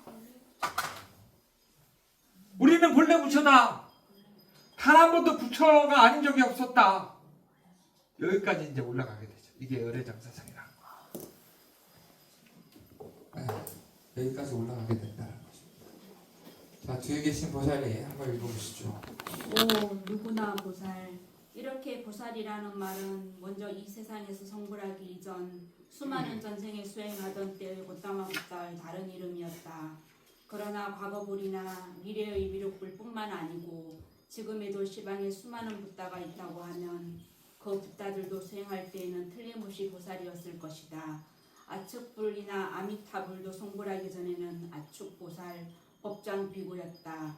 지금 도솔천에 있는 미륵도 미륵보살이었다. 다른 세계에는 관음보살이나 세지보살처럼 지금은 붓다를 뒤따르고 있지만 머지않아 스스로 붓다가 될 보살들이 무수히 있을 것이다. 과거, 현재, 미래에 수많은 붓다가 있다면 붓다가 되려고 수행하고 있는 수많은 보살이 지금도 이 세계에 분명히 신, 인간 또는 동물의 모습을 하고 있을 것이다. 어쩌면 당신의 이웃 사람도 보살일지 모른다. 아니, 대승불교에 들어온 자는 누구나 붓다가 될 수 있다고 하므로 대승불교도는 모두 보살이라 불러야 한다. 이렇게 대승불교가 나타나면서 수행자를 모두 보살로 불리게 된다. 마침내 누구나 보살이 탄생한다. 중요한 것입니다. 뭐냐면 우리가 우리 인권사에 있어서 그 시발점을 뭘로 보죠? 프랑스 혁명으로 보죠. 인권에 있어서 그죠? 네. 근데 그 프랑스 혁명도 어떻게 보면 시민이라고 하는 그것까지 올라간다면 그리스의 시민이 있겠죠. 투표할 수 있는 시민. 네. 근데 그렇지만 그 시민은 제약적이었습니다. 뭐냐면 재산을 갖고 있는 성인 남자. 제약적이었죠. 그 다음에 그나마 인간의 그 평등성, 존엄성이 프랑스 혁명 때 이제 하게 되죠. 근데 이거 인간의 그 평등성, 존엄성, 더 나아가서 존재의 평등성, 존엄성에 대해서 역사하는 것이 2500년 전에 누구다? 부처다. 왜? 어떤 의미에서? 어떤 의미에서? 저만 책일 거예요? 모두 부처가 될 수 있다라고 하는 그 가능성적인 측면에서 누구나 다 부처가 될 수 있다라고 하는 가능성적인 측면에서 이것이 좀 더 발달하면 아까 뭐라 그랬어요? 이미 본래 부처다라고 하는 결정된 측면으로 바뀐다고요. 그러니 여러분들이 이 사상을 나는 본래 부처이고 나는 본래 부처가 될 가능성이 있는 존재라고 안다면 저 법당에 앉아있는 부처님한테 삼배를 하겠어요? 자성불에게 삼배를 하겠죠. 내 마음이 부처와 다르지 않는데 내 자성불에게 삼세를 하고 내 자성불에게 공양을 올리겠죠. 네? 내 자성불을 위해서 내가 더 지극하게 신구의 삼업을 잘 닦고 십선을 잘 하겠죠. 그리고 내 스스로가 자성불인지 믿어 의심치 않는다면 더 나아가서 어떤 시선이 형성되는 거예요? 저 인간도 부처와 다르지 않네? 네. 라고 하는 게 형성이 되겠죠. 그래서 그 유명한 무학대사와 예성계의 그 얘기가 나오잖아요. 무학대사는 깨달은 존재이시기 때문에 두두물물이 부처가 아닌 모든 것이 다 부처로 보인다는 거예요. 그러나 이성계는 깨달은 존재가 아니기 때문에 누구나 모든 것이 다 부처로 보이지 않는 것이죠. 단순히 농담 같지만 그 안에는 불교의 핵심이 또 담겨 있습니다.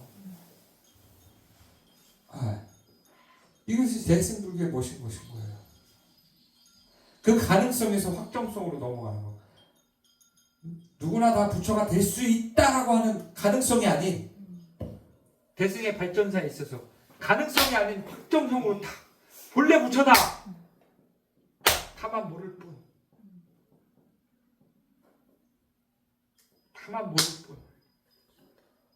그 전도된 그 생각만 탁 거기서 전도된 생각만 벗어난다면 내가 본래 부처임을 바르게 알 것이다. 그리고 나와 남이 다르지 않고 나와 남이 부처와 다르지 않다는 걸 알게 될 것이다.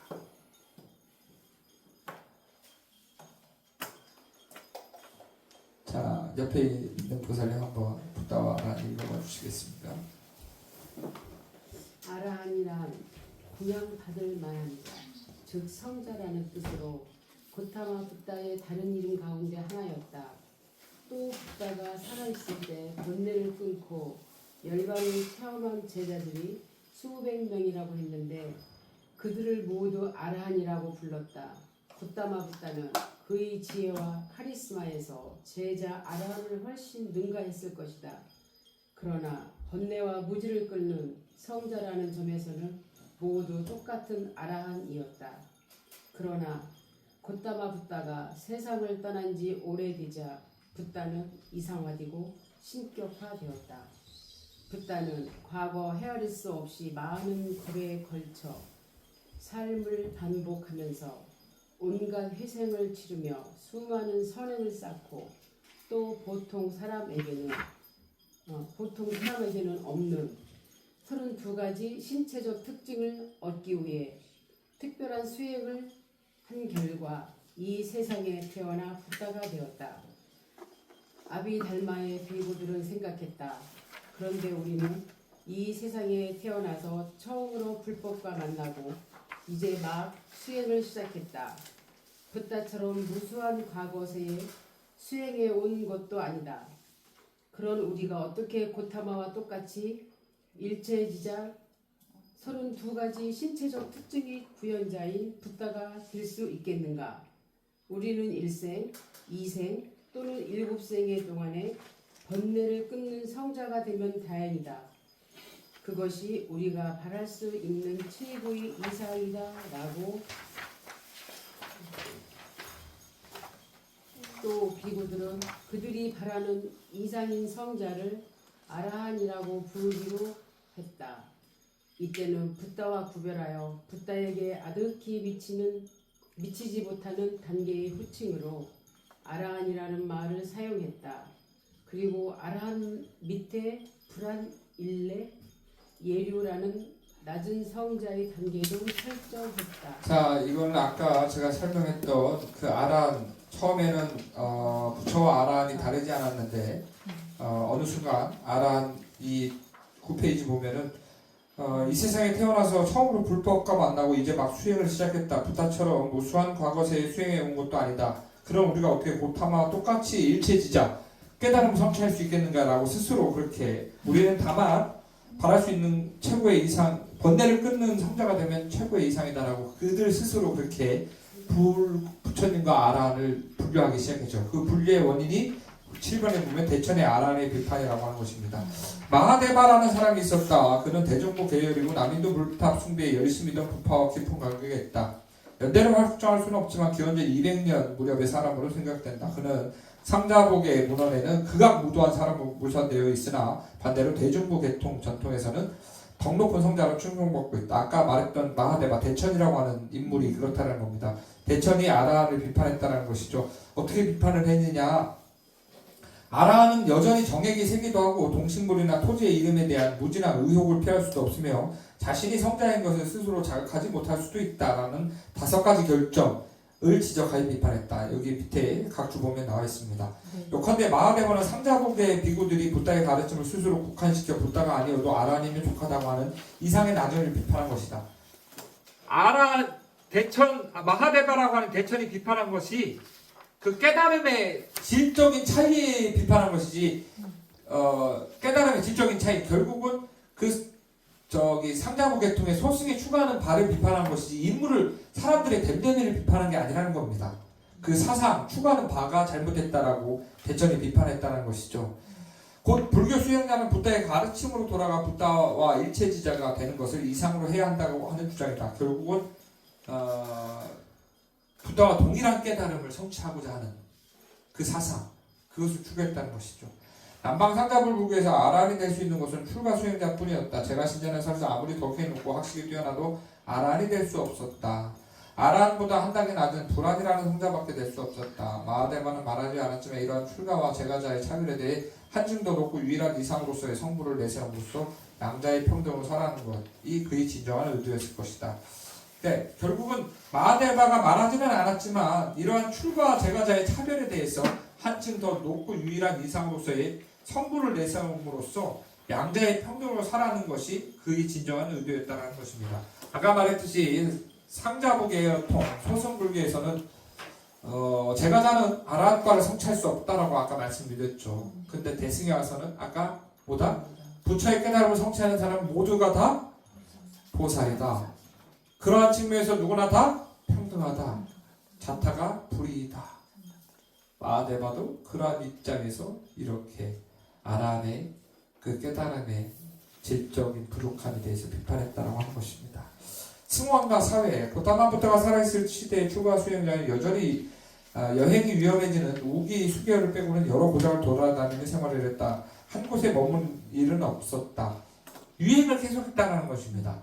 안거 기간을 제외하면 스님들은 계속적으로 유행을 합니다. 왜? 한 곳에 머무르면 어떻게 돼? 집착이 생기니까요. 네. 가끔 한 번씩 털어줘야 돼요. 여러분들도 가끔 때로는 이사 한 번씩 가요. 3, 4년에 한 번씩은 이사를 좀 가줘야 쓸데없는 물건을 버리고 쓸데없는 물건을 안 삽니다. 네. 그러나 이런 돌아다니는 관습은 붓다가 죽은 뒤에 곧 버려지고 비구와 비구니는 스몬에 집단적으로 정착하게 된다. 붓다 제세 시에는 스님들이 유행하면서 계속 수행했지만은 이것들에 대해서 왜 그렇게 하다 보면은 고도의 선정을 성취하기 어렵기 때문에 부처님께서는 정사를 받게 됩니다. 보시를 받게 됩니다. 처음 정사를 보시받는 것은 중림정사를 보시받게 되죠. 그 다음에 기원정사를 보시받게 되고 계속적으로 보시를 받게 되고 붓다가 인멸하고 나서는 이제 더 이상의 유행을 하지 않는다라는 건 뭐냐? 그만큼 후원자가 많아졌다는 거. 첫 번째. 그래서 인도에서 불교는 신생 종교였죠. 네, 신생 종교였죠. 그 당시만 해도 너무나 인도는 아직도 너무나 수많은 종교가 있습니다. 이미 인도에서는 불교는 망했고요. 근데 그 당시만 해도 불교의 새는 인도 전역에 대해서, 왜냐하면 그들에게 공양을 올리면 무량한 공덕을 성취할 수 있다라고 소문이 돌았으니까. 그렇기 때문에 엄청난 후원자들이 생겨나게 됩니다. 그리고 성하모니 부처님이 제자로 받아들이는 가장 그 후원자가 많이 생기게 된 계기가 뭐냐면 야사비구의 출가 때문이었죠. 야사비구가 얼마만큼 부자였냐면 금신발을 신고 다녔을 정도로 부자였다 그래요. 그리고 야사의 비구가 출가함으로 인해 야사가 출가함으로 인해서 그 50명의 친구들이 다 같이 출가를 합니다. 그럼 우리는 자 삼성 이재용의 친구는 누구다? 현대 정의선이다. 네, 정의선이다. 선대 정의선의 친구는 누구다? 신세계 정용선이다. 끼리끼리 논다고. 돈 많은 사람은 돈 많은 사람끼리 노는 거요. 그러니까 야사라고 하는 엄청난 부에 거기에 플러스 49명의 사람들이 다 출가를 했는데 그 사람들이 갖고 있는 막대한 그 인프라 그것들이 붓다 불교가 전파되는데 엄청난 역할을 했다는 겁니다. 네. 그래서 그 다음에 또 그 왕족들 이미 고타마 시다르 자체가 왕족이었기 때문에 네. 그 인프라들도 이제 다 후원하는 사람들도 왕족이 많았다는 것이죠. 네. 그래서 급속도로 이렇게 파지게 나서 더 이상의 이제 그 도시와 공양이 넘쳐나게 된다는 거예요. 그래서 그러니까 유행을 하지 않아도 되고 승원의 규모는 시대가 흐를수록 확대되어 갔다. 훨씬 후대의 일이지만 나란다나 비크라마, 쉴라 승원 등은 많은 불타임이 마주보고 있고 수많은 고층 승원 안에는 5천에서 10,000명에 이르는 학생이 머물 수 있을 정도였다. 우리 저기 보원사지만 해도 1,000명의 스님들이 막 머물러서 수행했다는 건데 아이고 5천에서 10,000명이면 진짜 어마어마하죠. 네, 대단한 겁니다. 10,000명이면 하루에 밥 한 끼를 먹어도 한 끼에 밥 한 끼를 먹어도 그게 얼마예요? 그만큼 엄청난 후원이 형성됐다라는 것이죠. 승원은 그 지역의 왕후나 자산가로부터 경제적인 지지와 후원을 받았다. 광활한 장원을 소유하기도 했다. 불탑에 참여하는 신자들은 돌아가는 길에 승원에서 설법을 듣고 그에 상응하는 고시를 했을 것이다. 또 승원은 보통 대부분 시내에서 10km 정도 떨어진 교회에 세워졌다. 뭐고 하니 멀리 떨어지면 안 된다라는 거예요. 네. 왜? 그래도 아무리 시주와 보시가 막 넘쳐나더라도 출가자로서 해야 될 의무는 뭐가 있다? 탁발이 있기 때문에. 그래서 형식적이지만 그 탁발을 해야 되는 의무가 있기 때문에 시내에서 떨어지면 안 된다는 거죠. 비구들은 물론 엄중한 계율을 지키고 금욕과 절제의 생활을 보내며 학문과 명상에 몰두했다. 또한 승원을 방문한 제가 신도들이나 초대받고 간 사람들에게 불법을 설해야 하는 말하자면 교육의 의무도 지고 있었다. 그러나 그들은 경제적으로 부담되어 있고 직업, 가정 그리고 사회생활로부터 오는 의무나 걱정에 대해서 모두 해방되어 있었다. 이러한 환경 속에서 행해지는 비구들의 학문은 번세하게 조직화되고 명상은 더욱 고도화되며 더 오랜 기간에 펼쳐 행해졌다. 농구함이 뭔가 이렇게 넘쳐나니까 그렇다고 옛날 저기 마음에서 출가하시는 옛날 그 스님들이 막 살진 않았다는 거예요. 근데 자기 수행에 몰두하다 보니까 그 일반 사람들의 그 괴로운 걸부터 좀 더 멀어졌다는 것이죠. 대승이 추구하는 일체 중생을 위해서 내가 더 고도한 삶에 들어가고자 세상과 격리된 수행을 독거처 수행을 하는 것이 아니라 내 공부하기 바빠. 난 내가 알아서 공부할 거야. 왜? 나는 내 생사윤회가 중요하니까. 목적의 방향성이 추구하는 방향성 자체가 스타트부터가 다르다는 거예요. 대승불교도의 출가자들, 제가자들은 일체 중생을 위해서 공부를 이어나가기 위해서 매진하는 사람들이지만 이 사람들은 일체 중생이 아니라 나의 생사윤회의 고통에서 벗어나고자 수행을 하는 사람들이기 때문에 다르다는 거예요. 내 공부하기 바빠 귀찮아 이렇게 된다. 그래서 더 멀어질 수밖에 없는 거예요. 근데 사람들은 스님들을 통해서 부처님 가르침을 듣고 싶은데 만나기가 어려워. 그리고 더 막 복잡해지고 깊어지고 하니까 말해도 어려워. 뭐 5275법 아비달마 불교 뭐 이런 거 얘기하면 막 머리 아프죠. 그러니까 이런 얘기를 막 떠들어대 머리 아프다고요. 근데 그랬다라는 거예요. 그래서 불교는 초기부터 자비와 이타를 그 정신으로 내세우면 맨 아래줄에 빨간색입니다. 살아왔다. 그러나 소승의 비구들은 자기 해탈을 위해 학문과 명상에 전념하고 제가 신자들이나 일반 사회의 일은 그다지 신경을 쓰거나 생각하지 않았다. 이게 소승과 대승의 차이였다고 하는 것입니다.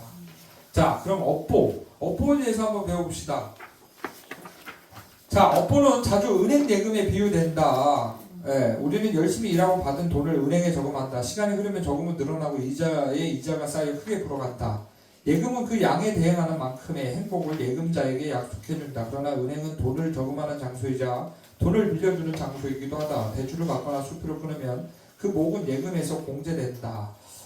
부도 어음이라도 나오면 예금은 없어지고 부채만 남는다. 그리고 그 부채는 우리를 쫓아다닌다. 어디에 도마가 숨어도 쫓아가서 어김없이 변제를 촉구한다. 예금이든 부채든 자기 책임성이 있다라고 하는 것입니다. 그러나 예금이라는 것에는 다른 성격도 있다. 예금에는 주인이 있다. 명의가 없는 예금도 드물게는 있지만 그것도 계좌번호는 있으므로 주인이 없는 것은 아니다. 소유주가 없는 예금이란 어디에도 없고 부채에도 없다. 결국 자기 책임성이 있다라고 하는 거죠. 부채에는 빌리는 사람이 있다. 빌리는 사람이 확실하지 않으면 은행은 돈을 빌려주지 않는다. 그렇게 보면 예금이나 부채에는 분명하게 두 가지 성격이 있다. 첫째는 뭐냐? 예금과 부채는 행복과 불행에 대해 양적인 필요성을 갖고 대응한다는 것이다. 둘째는 예금과 부채가 가져다주는 결과는 그 소유주에게만 필요성을 가지고 관계한다는 것이다. 그 예금과 부채는 양적인 필요성이 뭐냐? 예금이 늘어나면 행복해진다. 부채가 늘어나면 괴로워진다. 그죠? 양적인 필요성이라는 거예요. 네. 그리고 예금과 부채가 가져다주는 결과는 그 소유주에게만 필요성을 가지고 관계한다는 거예요. 결국 예금도 내 예금이고 부채도 내 예금이다라고 하는 것입니다.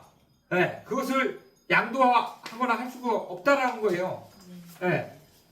다른 사람의 예금을 속여서 인출해가는 일도 있을 수 없다. 나의 부채 때문에 다른 사람이 쫓겨다니는 일도 없다. 예금과 부채의 행불행에 대한 양적으로 필연적인 대응을 잠시 물리적 필연성이라고 부르도록 하자.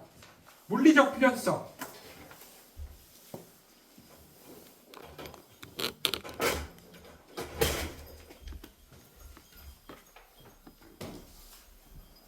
아니 굳이 뭐 안 써도 됩니다. 이거 뒤에 정리되어 있기 때문에 이것들을 물리적 필연성이라고 한다는 거예요.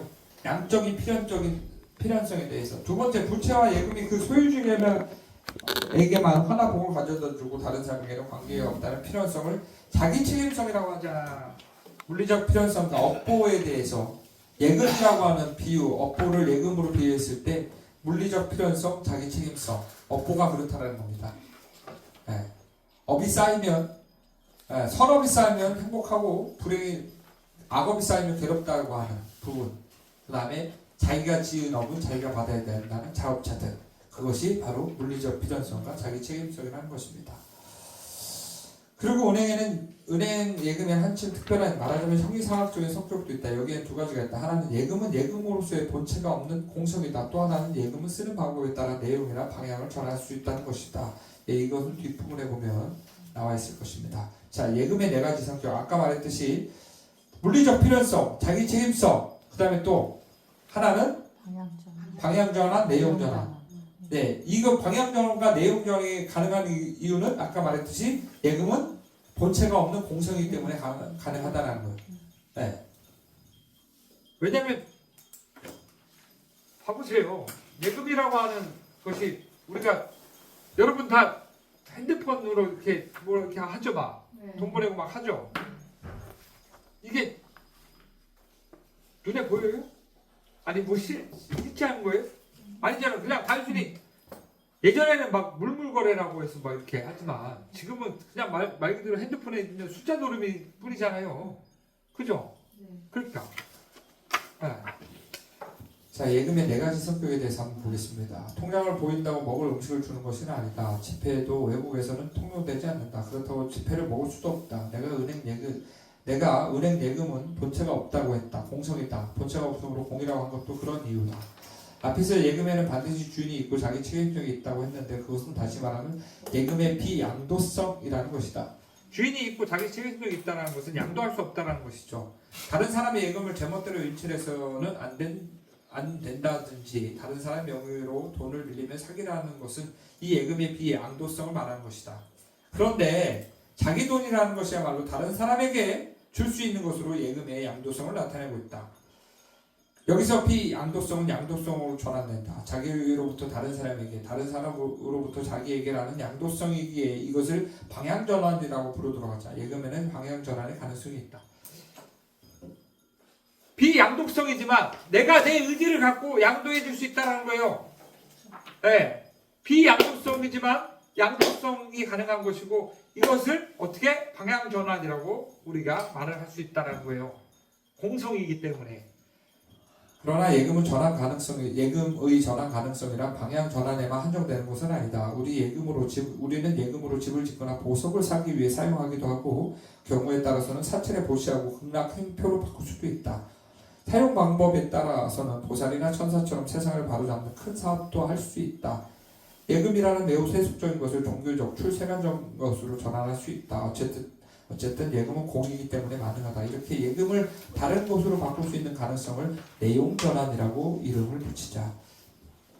돈이라고 하는 세간적인 것을 공덕으로 바꿀 수 있다는 거예요. 왜? 산업을 지을 수 있는 가능성이 있기 때문에. 그것을 어려운 이웃을 위해서 음식을 사서 보시를 한다거나 아니면은 말 그대로 여기서 말했던 사찰에 보시를 한다거나 이런 세간적인 것을 출세간적으로 바꿀 수 있다라고 하는 것이. 이것을 보다 내용전환. 방향전환이든 내용전환이 가능한 것은 예금은 실체가 없는 공성이기 때문에. 그래서 물리적 필요성, 예금과 부채는 행복과 불행의 양쪽으로 대응한다. 예금이 많으면 행복하고 부채가 많으면 괴롭듯이 선업을 많이 지으면 행복하고 악업을 많이 지으면 괴롭다는 것이죠. 자기 책임성, 예금과 부채는 주인만의 것이고 다른 사람에게 권리나 책임이 없다. 내가 지은 업은 내가 받는 것이죠.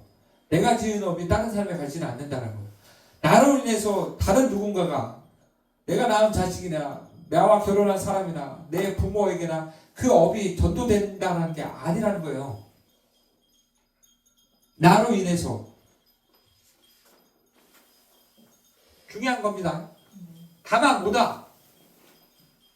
그럼 왜 스님 왜 나 때문에 가족이 괴로워하고 쟤 때문에 제가 저 아들내미 때문에 딸내미 때문에 엄마 때문에 가족 때문에 제가 괴로운 거예요? 업이 왔다 갔다 하는 문제가 아니라 뭐다? 동업중생이기 때문에 끼리끼리 논다고 비슷한 업끼리 만나서 그 충돌하는 그 경계의 지점이 비슷해지는 것이란 거예요. 그러니까 이 세상에 여러분들이 이 세상에 태어나는 이유도 업의 법칙에 있어서는 과거 전생에 그렇게 비슷한 업끼리 이렇게 만나는 것이지.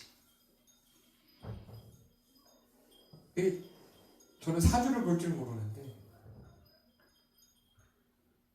사주를 보면 지긋지긋한 악연인데도 서로 만나서 결혼하고 살아요. 야, 이거 보면 참, 야, 이게 진짜 묘한 인연이다. 과거 전생에 어떤 인연이었길래 사주로 놓고 봤을 때는 진짜로 지긋지긋하게 악연인데 왜 이 둘은 서로 사랑을 할까? 업의 법칙이라는 거예요. 방향전환. 그렇지만 자기 예금을 다른 사람에게 양도할 수 있다. 양도할 수 있다라는 거예요. 부채는 양도할 수 있나요? 네? 받을 수 있죠. 누가? 재불보살은 받죠. 업장 소멸을 해주시니까 재불보살은 부채를 받아서 우리에게 준다고요. 아니 그게 아니면 여러분들은 사모님 전에 왜 그렇게 하겠어요? 내용전환. 예금은 내용적으로 물리적, 정신적인 다른 것으로 전환할 수 있다. 예금은 내용적으로 물질적, 정신적인 다른 것으로 전환이 된다는 것이에요. 예금이라고 하는 것을 물질적인 것을 바꿀 수 있다는 건 세간적인 것을 바꿀 수 있다는 거예요. 정신적인 것은 출세간적으로 바꿀 수 있다라고 하는 거예요. 그러니까 내가 쌓은 선업이 이것을 세간적인 것으로 물질적인 세간적인 것으로 바꿀 때 뭘로 나타나는 거예요? 긴 수명. 그 다음에 내가 갖고 태어난 이 몸뚱아리. 이게 물질적인 것이 이걸로 바꿀 수 있다는 거예요. 선업을. 근데 정신적인 것, 출세관적인 것은 뭘로? 네. 말 그대로 극락왕생을 할 수 있는 출세관, 이 생사윤회로부터 벗어날 수 있는 그 공덕으로 바꿀 수 있다는 거예요. 살생을 행하면 다음 세상에서 일찍 죽게 되고 폭력을 휘두르는 자는 고뇌가 많은 자가 되고 도둑질하며 가난하여 물질적으로 풍족하지 못하고 삿된 음행을 하면 사람의 원하는 사게 된다. 망언은 다툼을, 중상모략은 우정의 파괴를, 악구는 불쾌한 말만 듣는 것을, 아첨은 싫은 말을 듣게 된다. 욕심 부리는 사람은 자기가 원하고 바라는 것이 이루어지지 않고 분노는 공포의 원인이 된다. 사악한 생각을 가진 사람은 잘못된 결론을 갖게 되고 음주는 이성을 마비시킨다. 보시를 행하지 않는 사람에게는 빈곤이, 정직하지 못한 생활을 하면 기만과 마주치고, 거만한 사람은 다음 세상에서 비천하게 살며 질투가 심한 사람은 비천하고 보잘것없는 사람으로 태어난다. 성내기만 하면 천한 카스토로 태어나고 현자에게 질문하지 않는 사람은 우둔하게 태어난다는 것이다. 원인과 결과, 다만 눈에 보이지 않지만 원인에 의한 결과는 명확하다는 것입니다. 그러니 눈에 보이는 행동심리학 그 이면에 마음이 있게 된다는 거죠. 마음을 봐야 된다는 거. 그래서 저는 가끔 그 사람들의 왜 다 느끼는 그 사람의 마음자리가 이렇게 보이잖아요. 말과 그 행동에서. 그럼 저도 모르게 이렇게 딱 등을 돌리게 되더라고요. 아예 마주하기 싫네 이렇게 하면서 딱 등을 돌리게 되더라고요. 그러면 안 되는데. 저도 모르게. 그러면 안 되는데. 모든 것은 다 원인과 결과가 있습니다. 최소한의 그 인과의 법칙만 믿어 의지지 않는다 그래도 내가 하는 말 한마디, 내가 하는 그 행동 하나, 내가 일으키는 그 마음, 그것만이라도 돌이켜보게 된다. 조심하게 되고. 근데 그것을 항시 살피지 않는다 그러면 말 그대로 방심하면 언제 어떻게 할지는 아무도 몰라요. 마구 멋대고 이렇게 말을 하게 되고 행동하게 되고 마음을 일으키게 된다. 그래놓고선 후회하죠. 내가 저질러서 내가 받는 건데 마치 내가 안 한 것 마냥 억울하게 받는 것 마냥 왜 나한테만 이런 게 나타나는 걸까? 왜 나한테만 이런 상황이 나한테 도래하는 걸까? 어리석을 진짜 탐진치 어리석인 그 때문에 탐내고 성내는 걸 몰라서 받는 괴로움이라고요. 자, 5분만 쉬도록 하겠습니다.